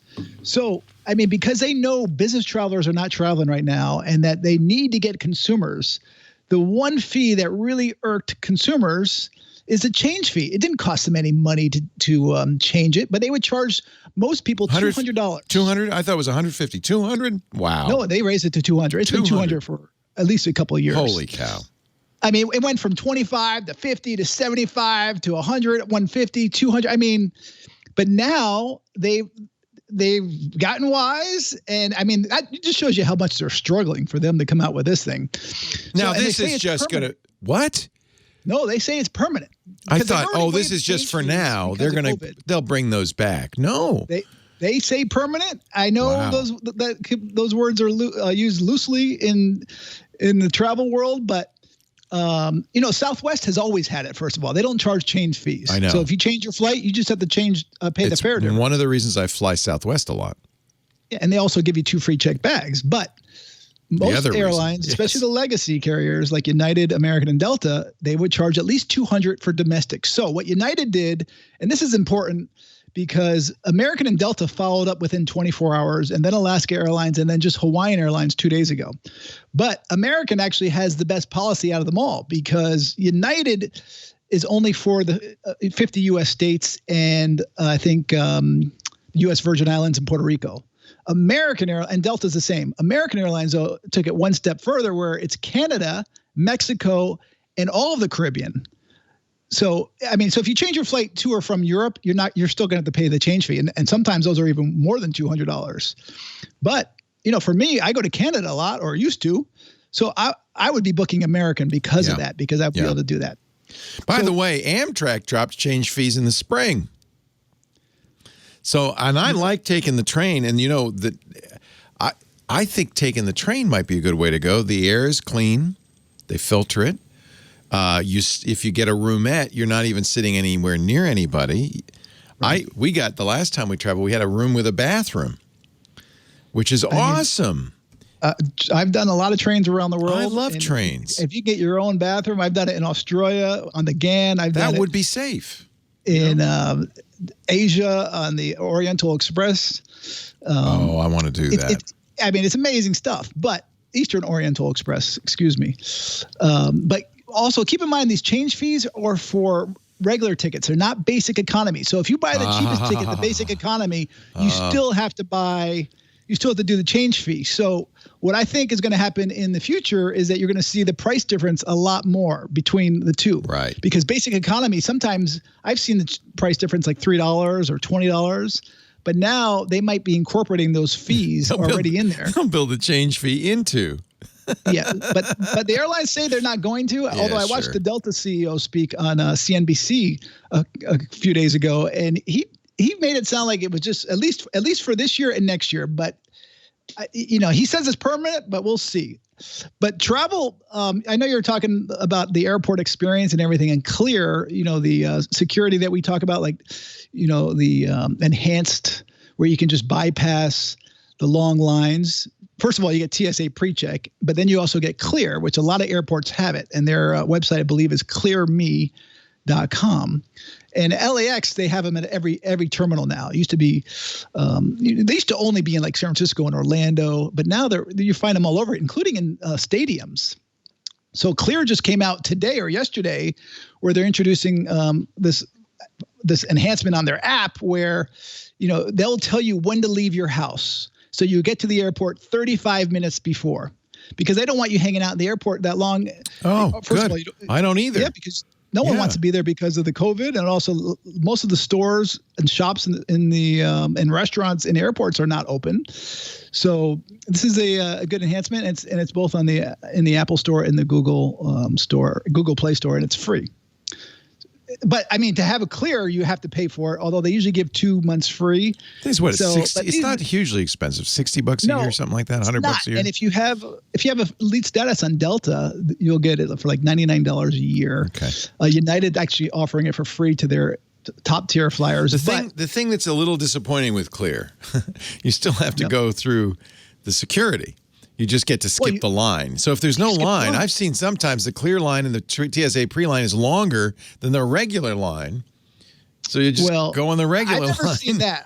I've only seen the Clear line long once. But San Francisco is different because they've always had it. They've had there for a lot of people use Clear in San Francisco now. Yeah, in San Francisco for sure. But in LA, I've never seen the Clear line more than like 4 people. Right. And the TSA pre-line used to be long. These days, you don't really need it because the security lines aren't that long. Yeah, I bet. I bet. And actually, the last 3 weekends, August 14th to the 16th, 2.3 million people traveled through TSA security, which is way down what it used to be. The following weekend it was 2.2, and this past weekend it was 2.1.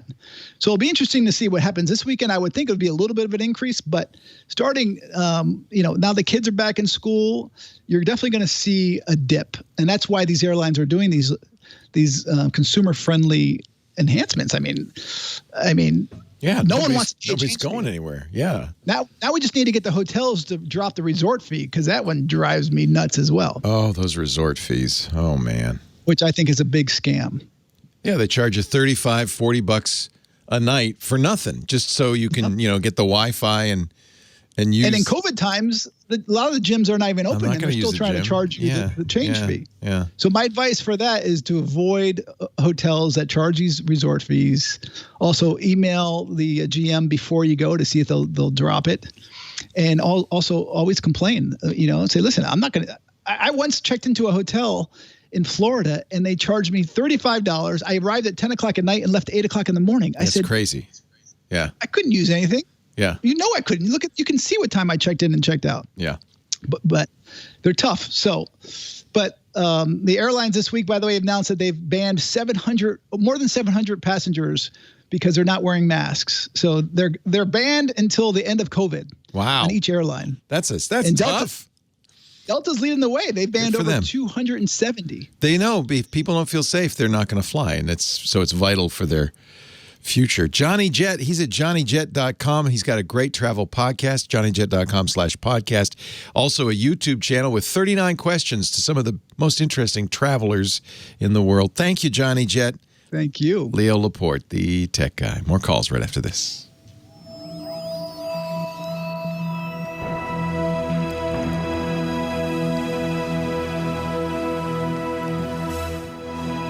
Johnny Jet. This week I interviewed one of my friends who's like Mr. Hawaii to talk about. Oh, cool. Everything Hawaii, like Someday. What's going on there, when he thinks it's going to open up, what's it like to live there, and he's just like, he's telling travelers not to go. I mean, this guy works in travel, in tourism for more than 20 years. So they're like, this is just not the time to go. Yeah. I mean, even if you live in Oahu, you can't go to Maui without quarantining. Right. But if you live in Maui or the Big Island or Kauai and you go to Oahu, you don't have to quarantine until you get home back again. Wow. Because Oahu is the hot spot right now. Right. Even though hot spot to them is like, I think it was 100 and something cases, 160 maybe. Nothing like Florida, where it was like at one point, 5 or 10,000 cases. So. So the airlines have laid off tens of thousands in most cases, right? I'm sorry? Haven't the airlines laid off tens of thousands of people in most cases? I mean, so how are they operating? Are they operating very light schedules, or what is going on? Well, United just announced they're going to lay off an additional 16,000 people. Yeah. So the government gave the airlines money and they said they cannot get rid of anyone until October 1st. So the airlines are trying to get more money. So they're sending out these press releases saying that, if you don't give us these, we're going to drop these services. American Airlines said they're going to drop 15 airports, but they're trying to get the government to give them more money. So if they do get more money, you'll see them running pretty much regular schedules for the most part. But if they don't get the money, then they're going to really thin down. And it's going to be like that for a while. They're predicting like 2024, I think, Delta Airlines, until they get back to pre-COVID days. Many countries have national airlines, right? They're government-run airlines. Is that the case? They do, some of them. Yeah. So they're all being subsidized. I mean, subsidized. Right. Yeah. So it all depends on which ones, but I mean, there's a lot. Like Virgin Atlantic right now is not a government, but they're trying to get more money from the UK government. Yeah, sure. So, I mean, the Middle Eastern airlines are getting money. Cathay Pacific is a private airline out of Hong Kong. Qantas is Australia's big one. So they're all like Qantas says they're not going to fly long haul until at least the spring next year. Oh, and Virgin Australia has gotten rid of all their 777 planes. They're just a domestic airline. Right. They used to, I mean, Virgin Australia was one of my favorite flights to go from LA to Australia because they had this row 5 that was like your own independent cabin. But they actually redesigned that. And but these days it's scary out there. I'm just hoping that it turns around and you know, people start wearing the mask and people can at least travel smartly. I'll tell you what, the first time I travel somewhere, even if it's in the country, but especially if I go out of the country, I'm going to be so grateful. I am never going to take travel for granted ever again. Agreed. Because that may be years off. Jane said she's getting some bookings for 2021. Glad to hear that. Yeah, but I'm not sure. I think it's, I don't know. I mean, we used to book a year ahead. So this would be the time we'd start thinking about the fall of next year. Well, they say for cruises, do not book anything until at least the spring. I don't even know if the companies are going to be there. Well, they'll be there. They have enough money to last them that for a couple of years, I think. But I'm going to wait. I'm not booking for a while. We might just not. I would book with a credit card 60 days before. Right. Yeah, you said so that. You protect. Right. Yeah. Thank you, Johnny. Stay safe. Right, take care. Love to Natalie. Take care. Thanks. Bye. Bye-bye. It's 109 degrees in beautiful Sherman Oaks, California. A Saturday afternoon with Leo Laporte, the tech guy. We used to call that the Saturday afternoon format. A little fire downtown. Well, stay cool, Dr. Laura. I hope you are all right. You got the AC on, right? Oh, yeah. It's like a nice... it's nice, balmy 62 degrees inside. Yeah.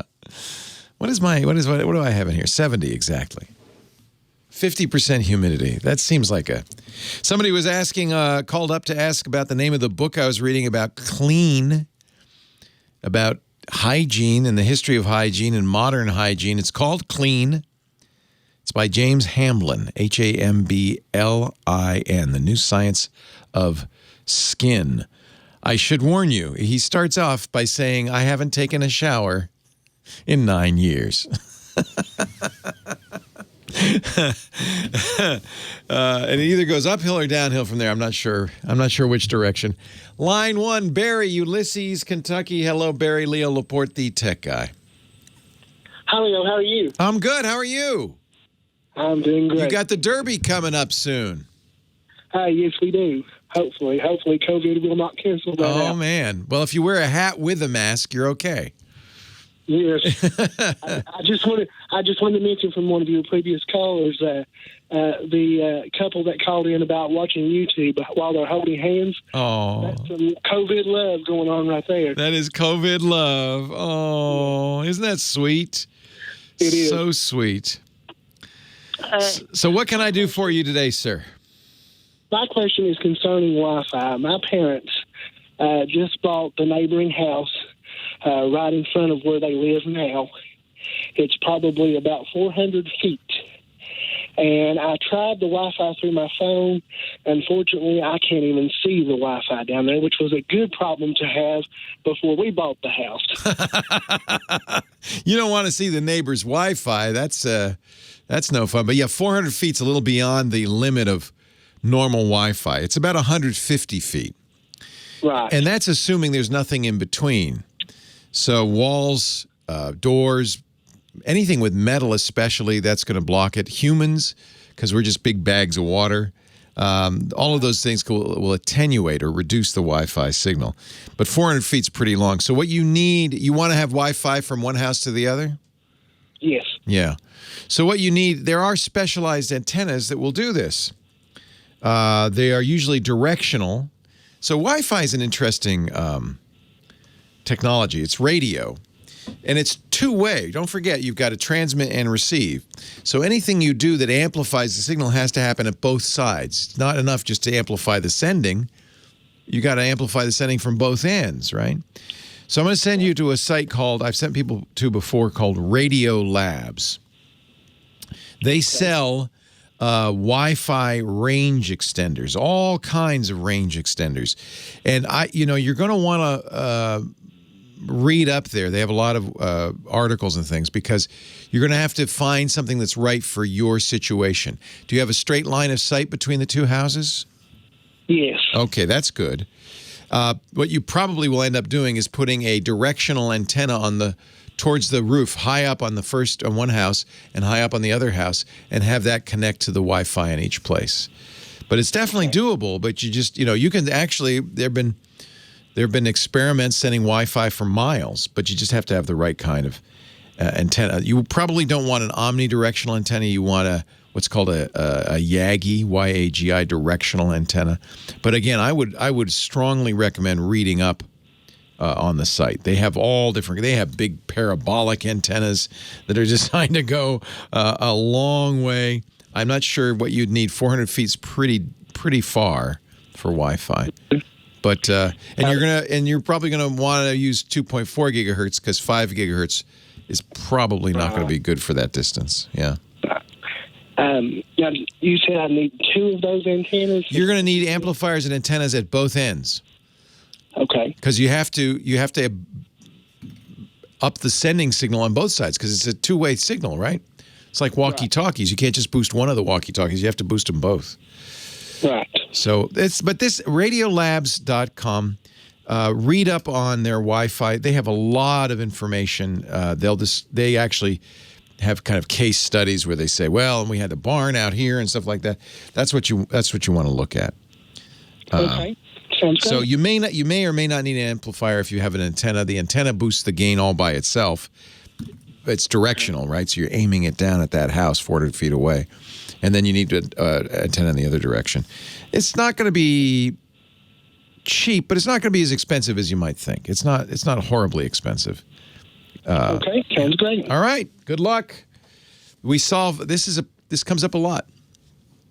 This comes up a lot. And it's just ask an amateur radio operator. They'll know all about it. Joey is in Round Rock, Texas. Hello, Joey. Hey. Welcome to the show. I had a question about PC that I'm trying to build. Okay.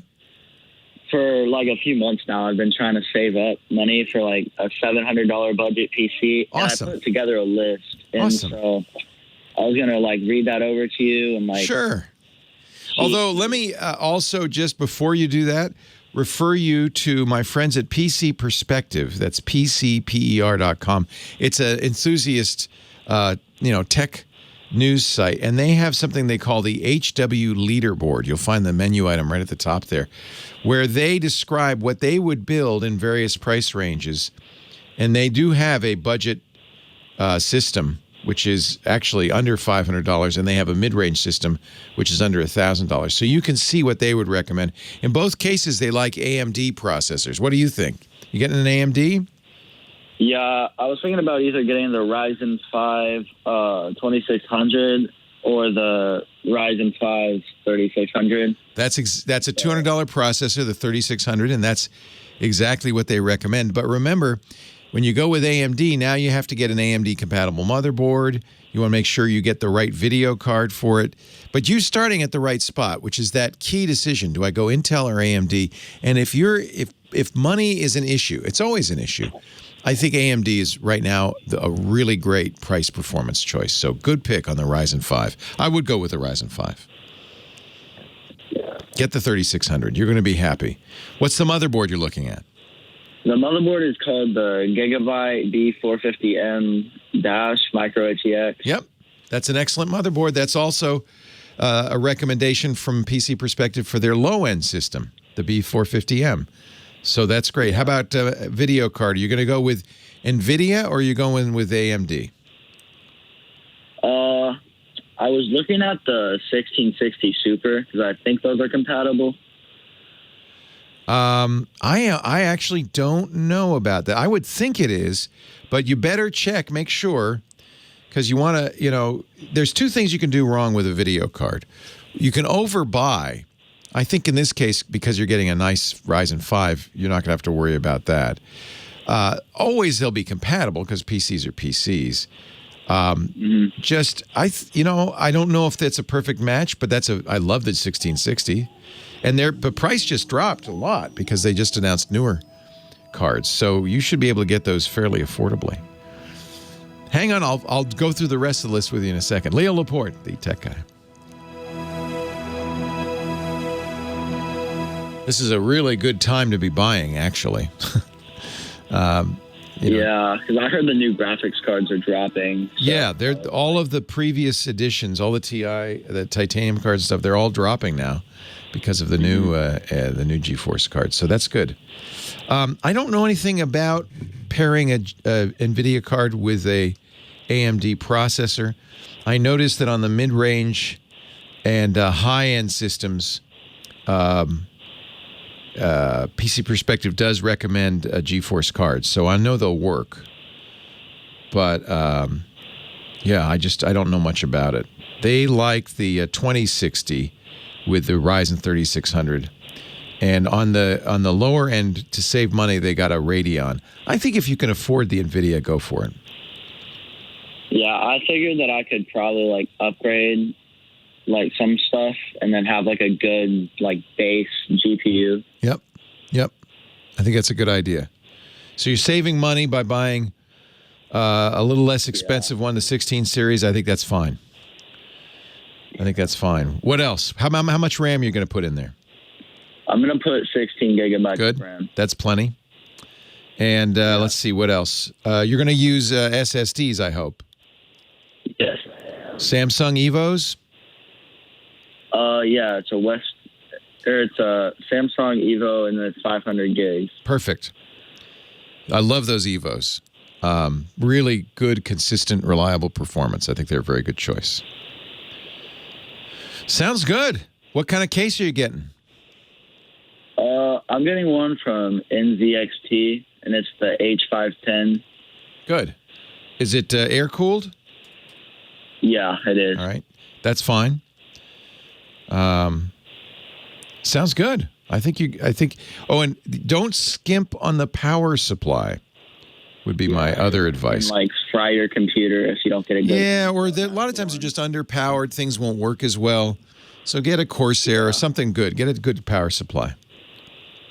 Yeah. Don't get a cheap no-name. You won't save that much money. Antec, Seasonic, Corsair, those are all fine. Oh, Antec's the case, right? So, yeah, good. I think you're going to have a great system. What's the price when you put it all together? It is $719. Nice. Perfect. And it's for gaming, right? Yeah, it's for gaming. Yeah. I think that sounds great. Anything else you wanted to know about? No, not really. I have to get a monitor, which it's probably going to be 144 hertz. Yeah. I think that'll... Yeah, high refresh rate's nice on gaming. Yep. Monitors have gotten so cheap now. You should be able to get a good monitor for a couple $100. I think you're golden. You're going to keep it all under 1,000 easily. Yeah. And I've heard that with this build you can upgrade it eventually if you want to get always. A bigger amount of storage or easy to upgrade the RAM. I don't know how many slots that motherboard has, but I'm sure. And make sure you get the RAM in the right configuration. Sometimes it has to be paired, things like that. Yeah. But I'm sure you'll have enough slots to upgrade RAM or just get more dense chips. You might want to upgrade at some point the video card or the hard drive. Really, the only thing that's really locked you in is motherboard processor. Those things usually you don't upgrade. You might be able to upgrade the processor, but usually there's no benefit in doing that. So you're really the motherboard and the processor is what you're buying, what you're locked in on. Yeah.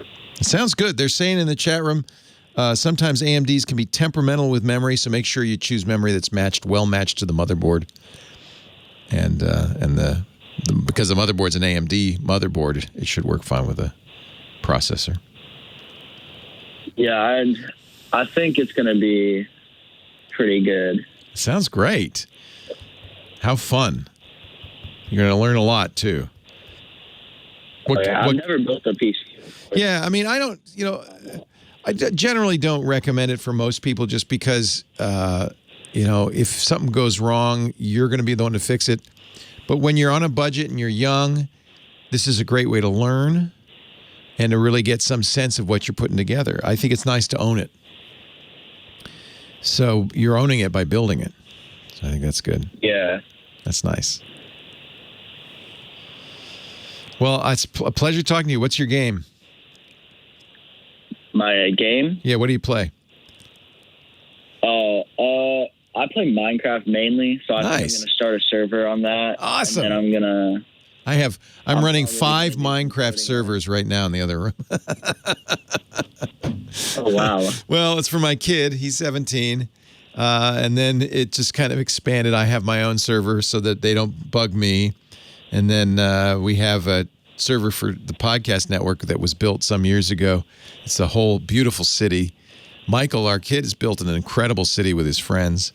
And then he has a survival world where it's not about building. It's about staying away from the creeps. So I love Minecraft. Yeah, Minecraft's a lot of fun. You don't need a really high-end machine for Minecraft. I didn't think so. Minecraft, I can run that like on my Mac laptop. Yeah, exactly. It's not a demanding game. But you've built a machine you could play the latest AAA titles on. No problem. That's all I needed to know to just make sure. Yeah, you're golden. Compatible. You're golden. All right. Good job. Cool. Take care. Yeah, thanks for your time. Thank you. Yeah, if you're doing Minecraft and you have a machine like that, you can always, use some mods to get, there are ray traced textures and mods for Minecraft. One of these days, I have a lot of.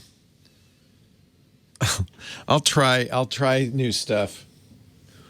And if it doesn't work right out of the box, I'll go, let me put a pin in that and come back. I just, I don't have enough energy to debug everything. I always have about 5 projects I'm working on at the same time.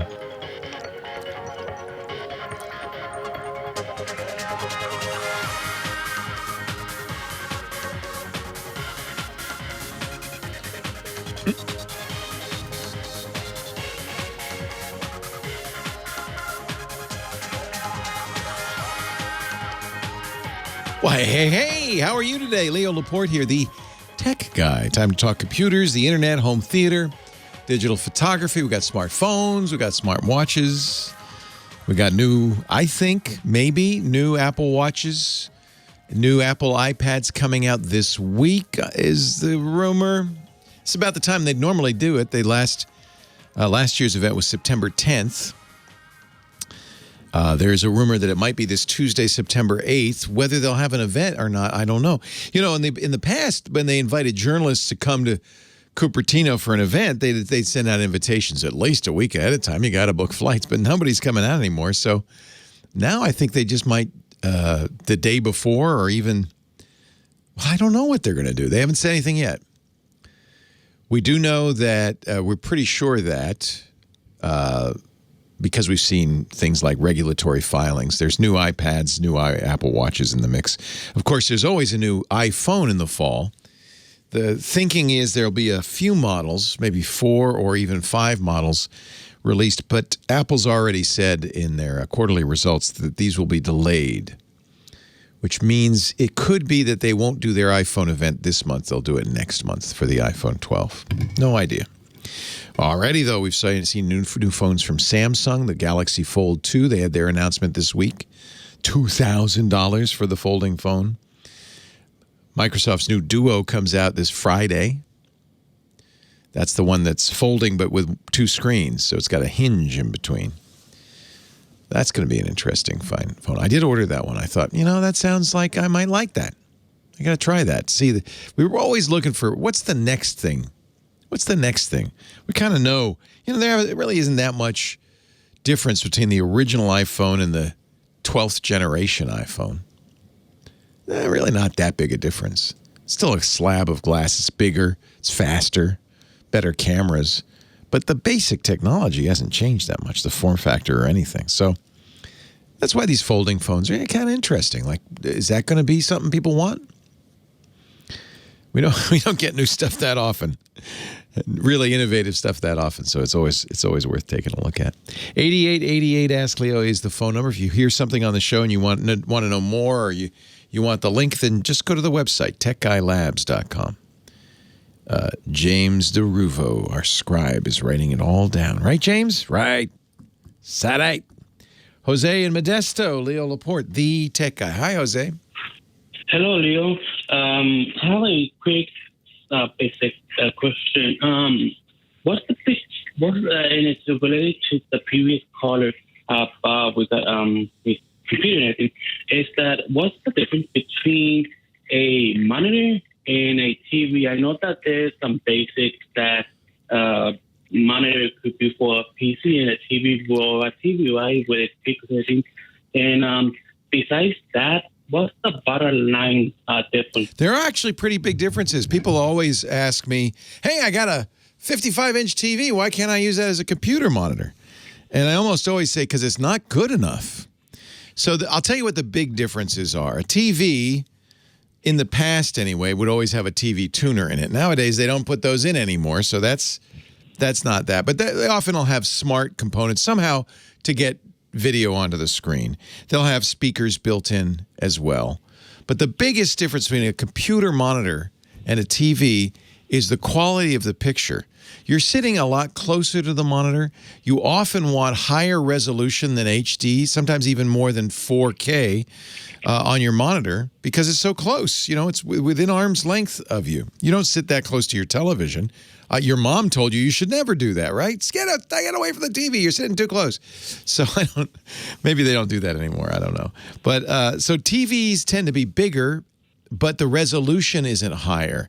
That means the dots, if you sit within arm's length, you can actually see them.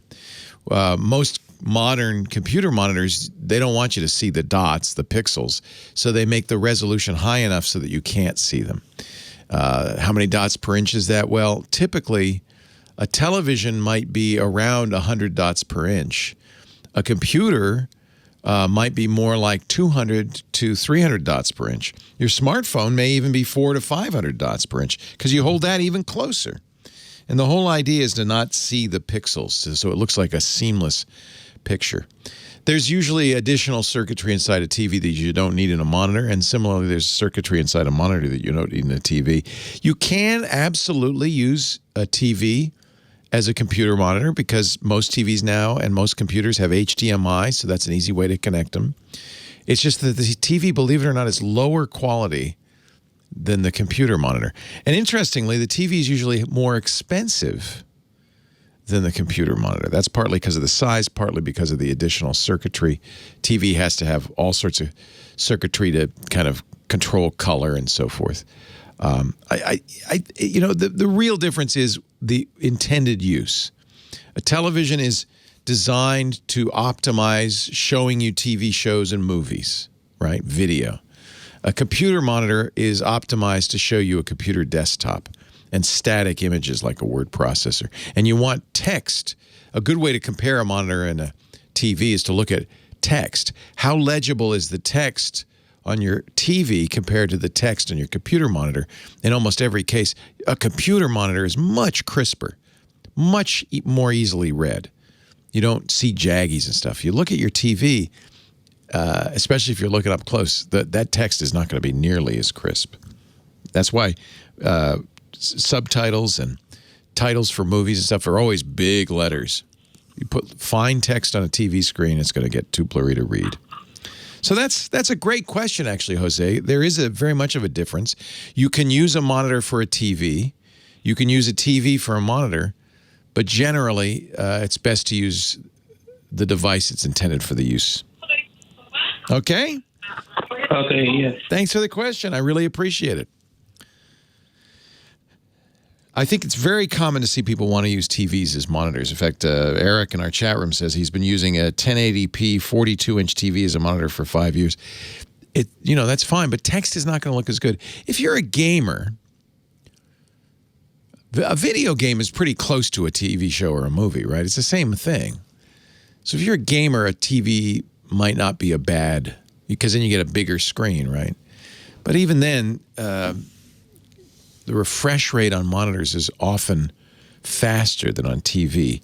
On television, you rarely need a refresh rate more than 120 frames per second, but you'll see gaming monitors that are twice that.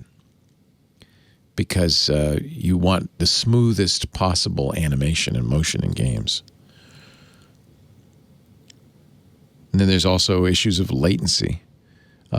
We've gotten really good at reducing the latency on LCD screens, but it's not an issue on television sets. So maybe they're not as fast as a computer monitor.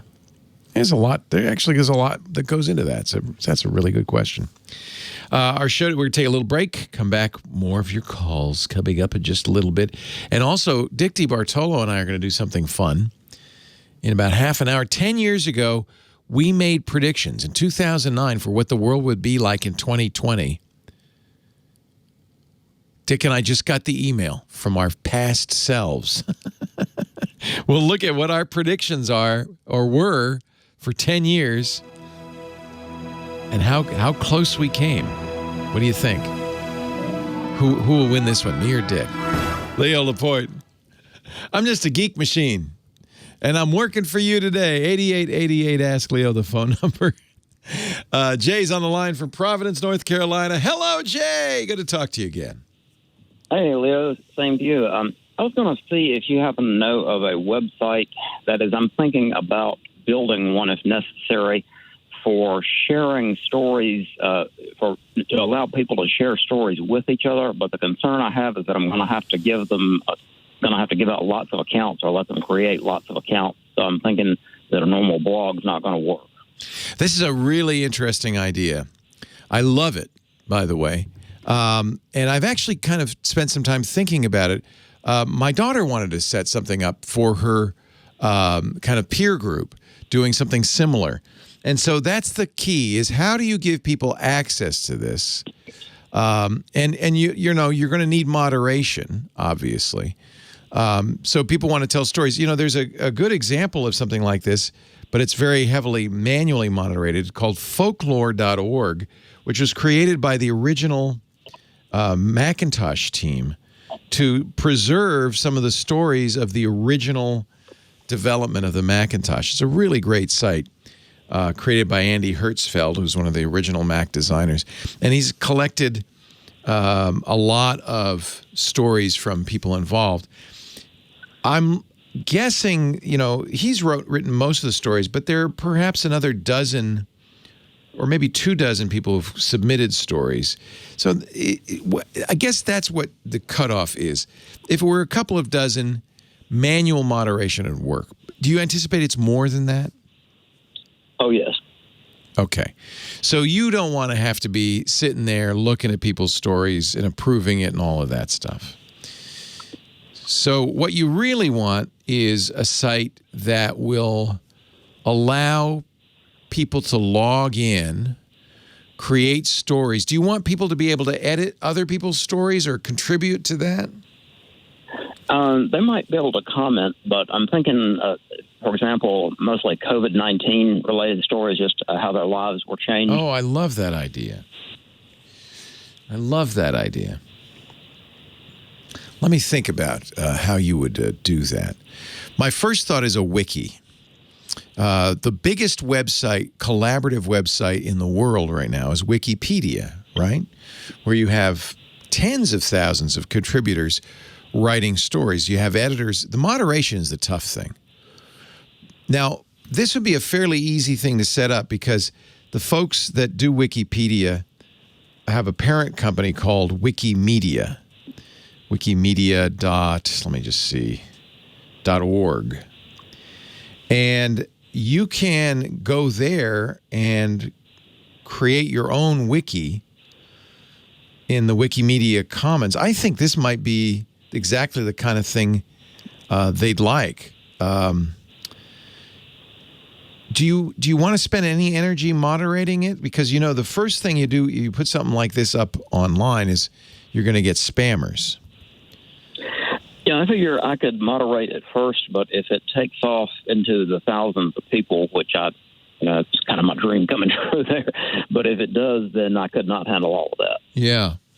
Well, then another way to go, it wouldn't be exactly a website, but this is another thing that Reddit is very good at, REDDIT. With Reddit, you nominate moderators. You allow anybody to create an account, a Reddit account, and post. They can post anonymously, so that's something to be aware of.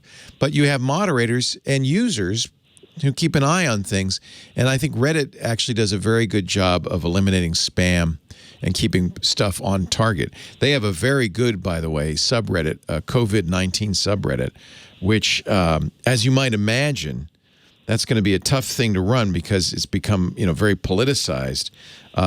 So what they've done, I think, is a testament to how well Reddit can work, because they have what they do is they establish very strict rules for posting.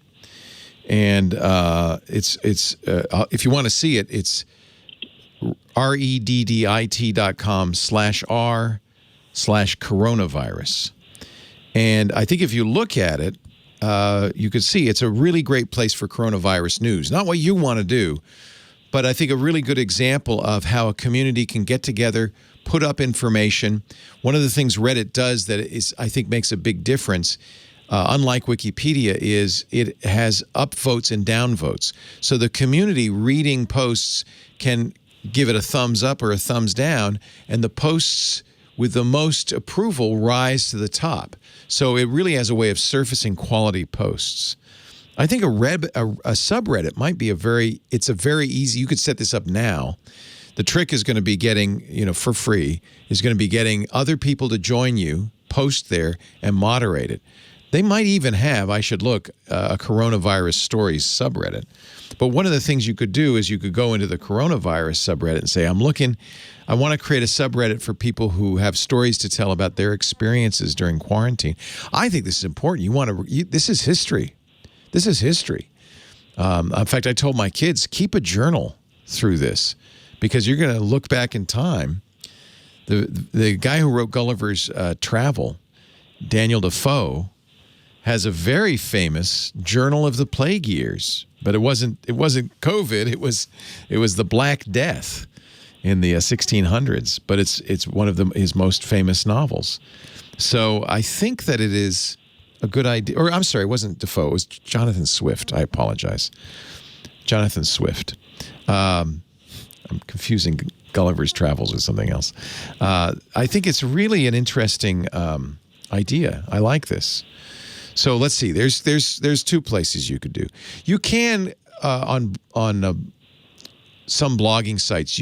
Most blogging sites, you can have multiple contributors, but I don't think they generally are set up for thousands of contributors. But you could try. You could go look at Google's blogspot.com and take a look at what they do there. I think this is a good idea. Is it what kind of stories? Is it support?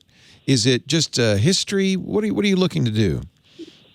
I'm just thinking that people are going to want to share, and are sharing for that matter, but are going to want to share on a larger scale, different unique changes that they had to make to deal, to get through the crisis. Yeah, I love that idea. Love that idea. You should absolutely do it. It was Defoe that wrote Journal of the Plague Year. It was Swift that wrote Gulliver's Travels. I apologize. Daniel Defoe wrote Robinson Crusoe, I think, right?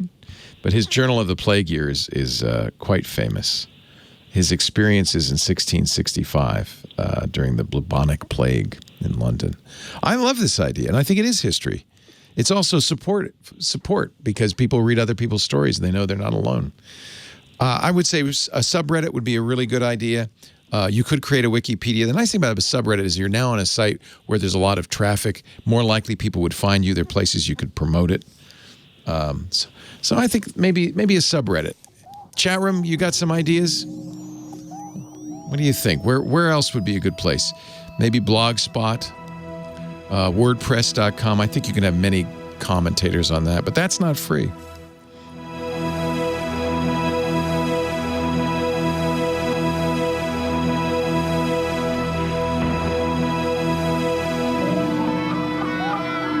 Tumblr, there's an interesting idea. You could create, well, the problem with that is Tumblr doesn't support multiple contributors, but people can comment I think Reddit's the best place for that. Honestly do. That's where I'd put it.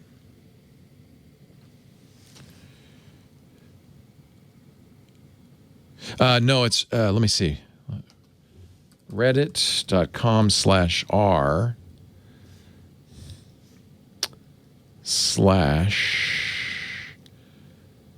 I think coronavirus, one word. Here, I'll give you a link. This has 2.2 million members. So that's a very large subreddit.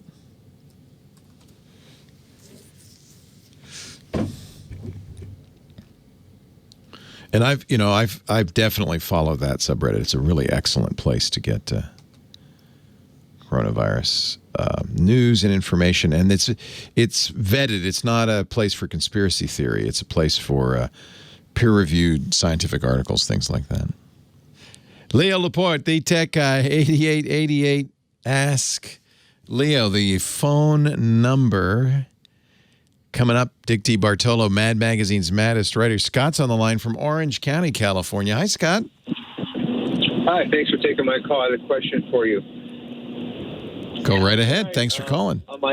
I have an iPhone. How can the USB port, when I plug it into the car stereo to listen to the music, it's not working. It just says on the screen of the radio, it just says no service. And it was working fine. It just all of a sudden quit working. How do I reset it on my phone? That's an interesting question. So you had a Lightning connector that had a USB port on it, and you have a USB port on your car dashboard.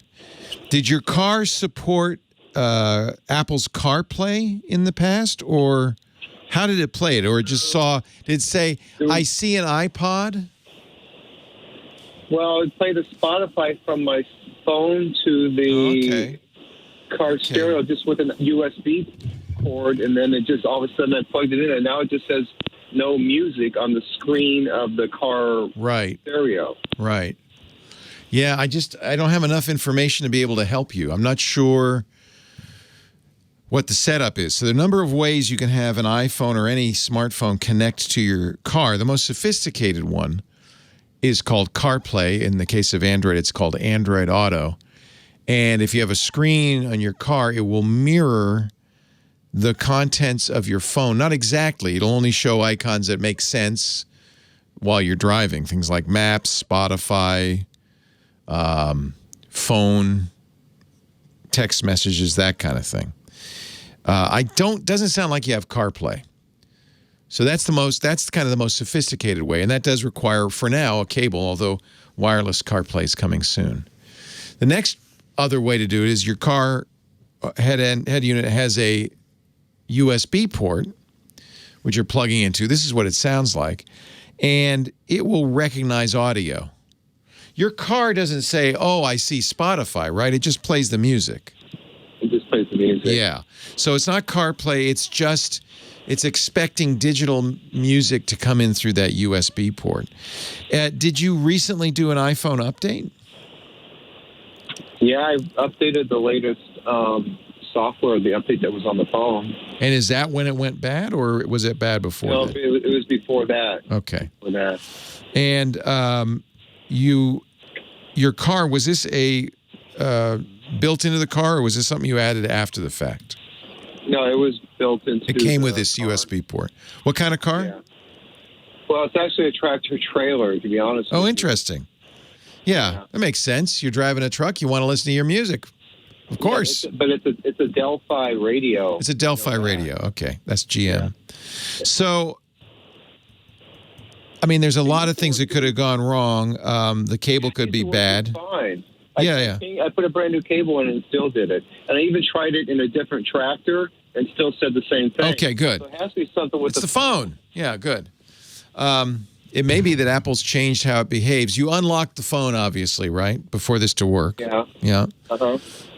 Does the car, just out of curiosity, when you make a phone call, does it go through the same connection or no? When I used to get phone calls, I would. No, well, now what I've done in order to listen to the music is I sync the phone up to the radio so it's wireless. You do the Bluetooth. And you could play the music that way too, but you don't want to do that. No. Yeah. No, the quality would be better if you did it via the cable. Yeah. It's conceivable. I mean, it happens that Apple has changed something and it's not working. Have you tried completely shutting the phone down? This is, I shut it down overnight, thinking that's what I thought too. And I mean, fully shut it down, like pressed the volume up and the on-off switch until you get the slide to turn off screen, right? Yes. And you slid to turn off, and it's off completely now. Yes. Okay. And that didn't fix it either. No. Should I call? I don't know. Apple? I'm not sure what's wrong. This is so. You didn't change cables before you did this. It doesn't work with the same cable that it used to work with, right? No. I went on the internet to kind of see, and it just says when it talks about how do I reset my USB on my iPhone, it just talks about more about the power source, right. It's not charging. It does. Does it charge your phone while you're plugged in that way? Yeah. That's nice. That's really convenient. I think maybe check Delphi's support site or maybe call Delphi, because even though it's not their problem, if it's something that Apple did to change the iPhone interface, they'll know about it, right? Because they'll have gotten 100 calls by now. So there's two possibilities. Something's gone wrong, or Apple's done something, has changed something. And I just don't know. This is the first I've heard about it. But I would see if Delphi has any. They may say, no, we haven't been hearing about that, in which case it might be specific to your phone. And if that's the case, then the next trip is to Apple. Most of the Apple stores are still closed, but they could very quickly verify if you've got audio coming out of that. One cuckoo thing, but I'm going to mention it because it happens all the time. That lightning port attracts lint. So make sure, shine a light into the lightning port. Make sure that you're getting a full connection in there. And sometimes I'll just take a little canned air and blow it out. You might be surprised how much lint gets in there. And that can do a couple of things. It can stop it from charging, but it also could still charge, but maybe not all of the pins are visible, including the digital audio pin. You also might want to check if you still have your Lightning to headphone adapter, plug in some headphones to see if you can hear music through the headphones. Maybe there's something gone wrong in the chips inside of the iPhone. It's hard to narrow this down.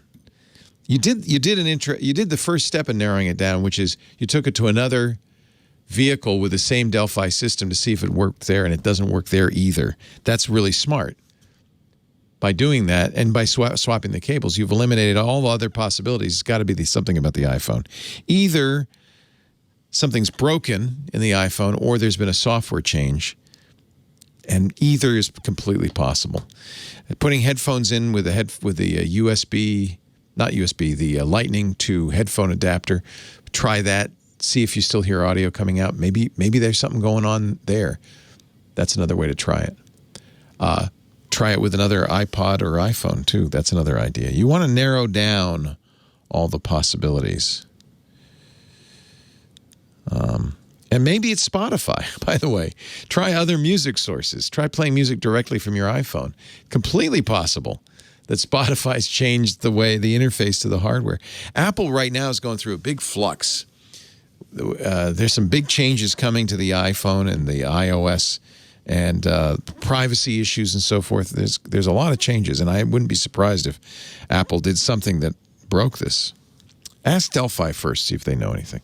It's best I can do for you from a distance. But you're in the right track. Try swapping things in and out and seeing what you can see. Website is techguylabs.com. That's a place you can go if you have an idea. I'm looking at the chat room all the time at irc.twit.tv, and they don't seem to know. But if you have an idea, you say, oh, that happened to me, and it was this, go to techguylabs.com. That's free. We divide the site into shows. This is episode 1725. It was hour number 3 call number, I don't know, 2 or 3 or 4, I don't know, in that hour. You can drill right down to it. You can say, hey, I got an idea, because you can leave a comment there. Another way you can help us out. We're all in it together. Team Tech Guy. Dick DeBartolo coming up. We're going to see what our predictions were for the year 2020 from 10 years ago, right after this. Hello, Dickie DeBartolo. Hey, Leo. It's time for the Giz Wiz. So, you must have gotten that email too. No, I didn't. Or you kept track of it? Yeah. Oh, because I got an email. I know. That's and hysterical. You should explain how you did that. Because I forgot we did this in 2009. You know what? If it wasn't, and we have to thank David Canario, who happened to stumble upon it this week, exactly 11 years ago. That's so funny. Well, yeah. and so I guess we signed up. I'll find it here. We signed up for a service, I guess. You signed up for Future Me. Future Me. Yeah. All right, here we go. Leo Laporte, the tech guy.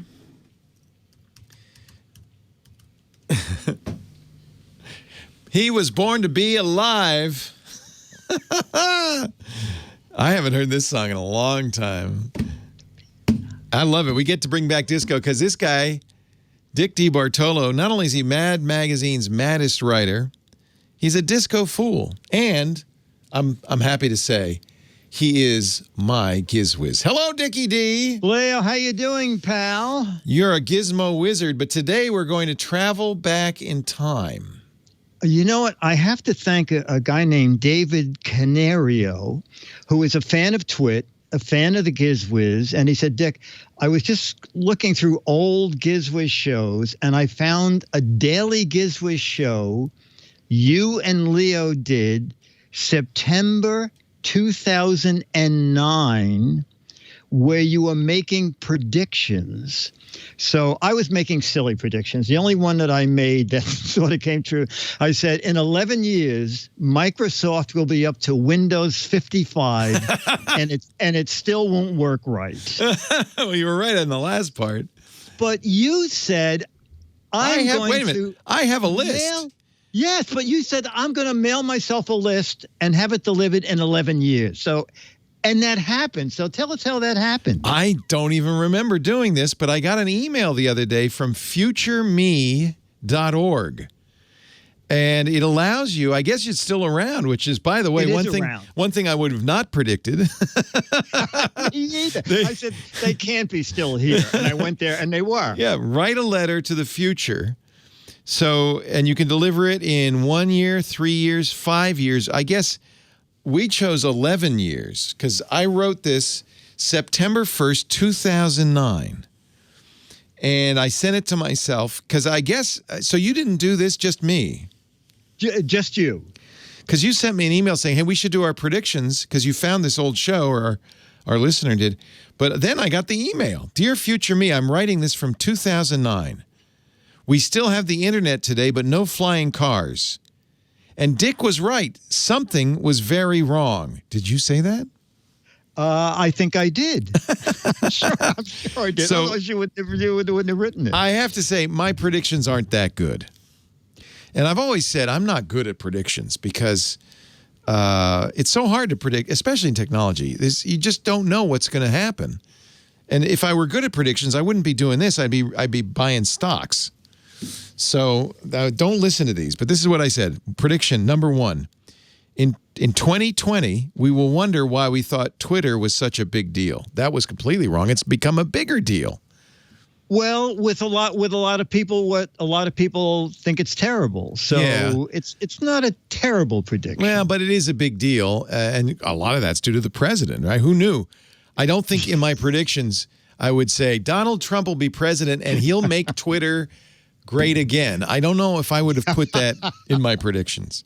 Number 2, this might be, arguably this is maybe accurate. Facebook will be the biggest internet company of them all. That's not true. Apple is. Google's bigger probably than Facebook, but Facebook's pretty big. Yeah. Yeah. Number 3. And this one is a little wrong. Completely wrong. Google will still be a search engine. You could argue is wrong there because it's much more than a search engine now, but no longer dominant. Nope. Nobody's taken their place. Nobody's taken their place. And number 4 was really wrong. Microsoft who?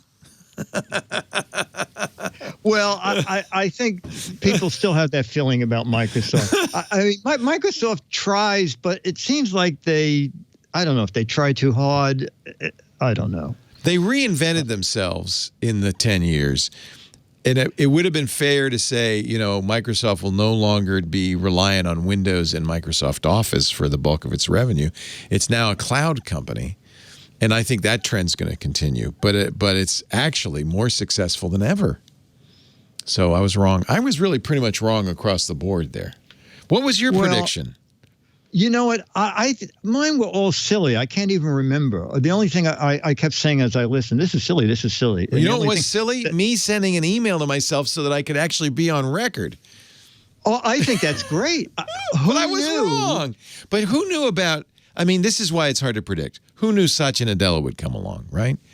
Who knew that Google had such a lock on search that no one would be able to beat it even in 10 years. I didn't know that. That was yeah. Who knew that Microsoft would hook up with Google, right, to help to be part of their search engine, right? And then I'll stand by that.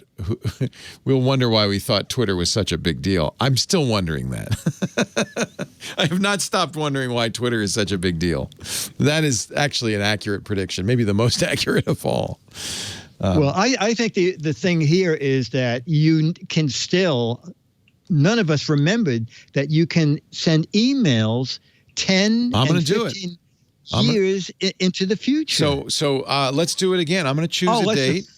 Okay. Let's do it 10 years, right? So 2030. Let's do 11 years. So it's 2031. September 5th, 20. That seems like such an infinite time in the future. Dear future me. What would I predict?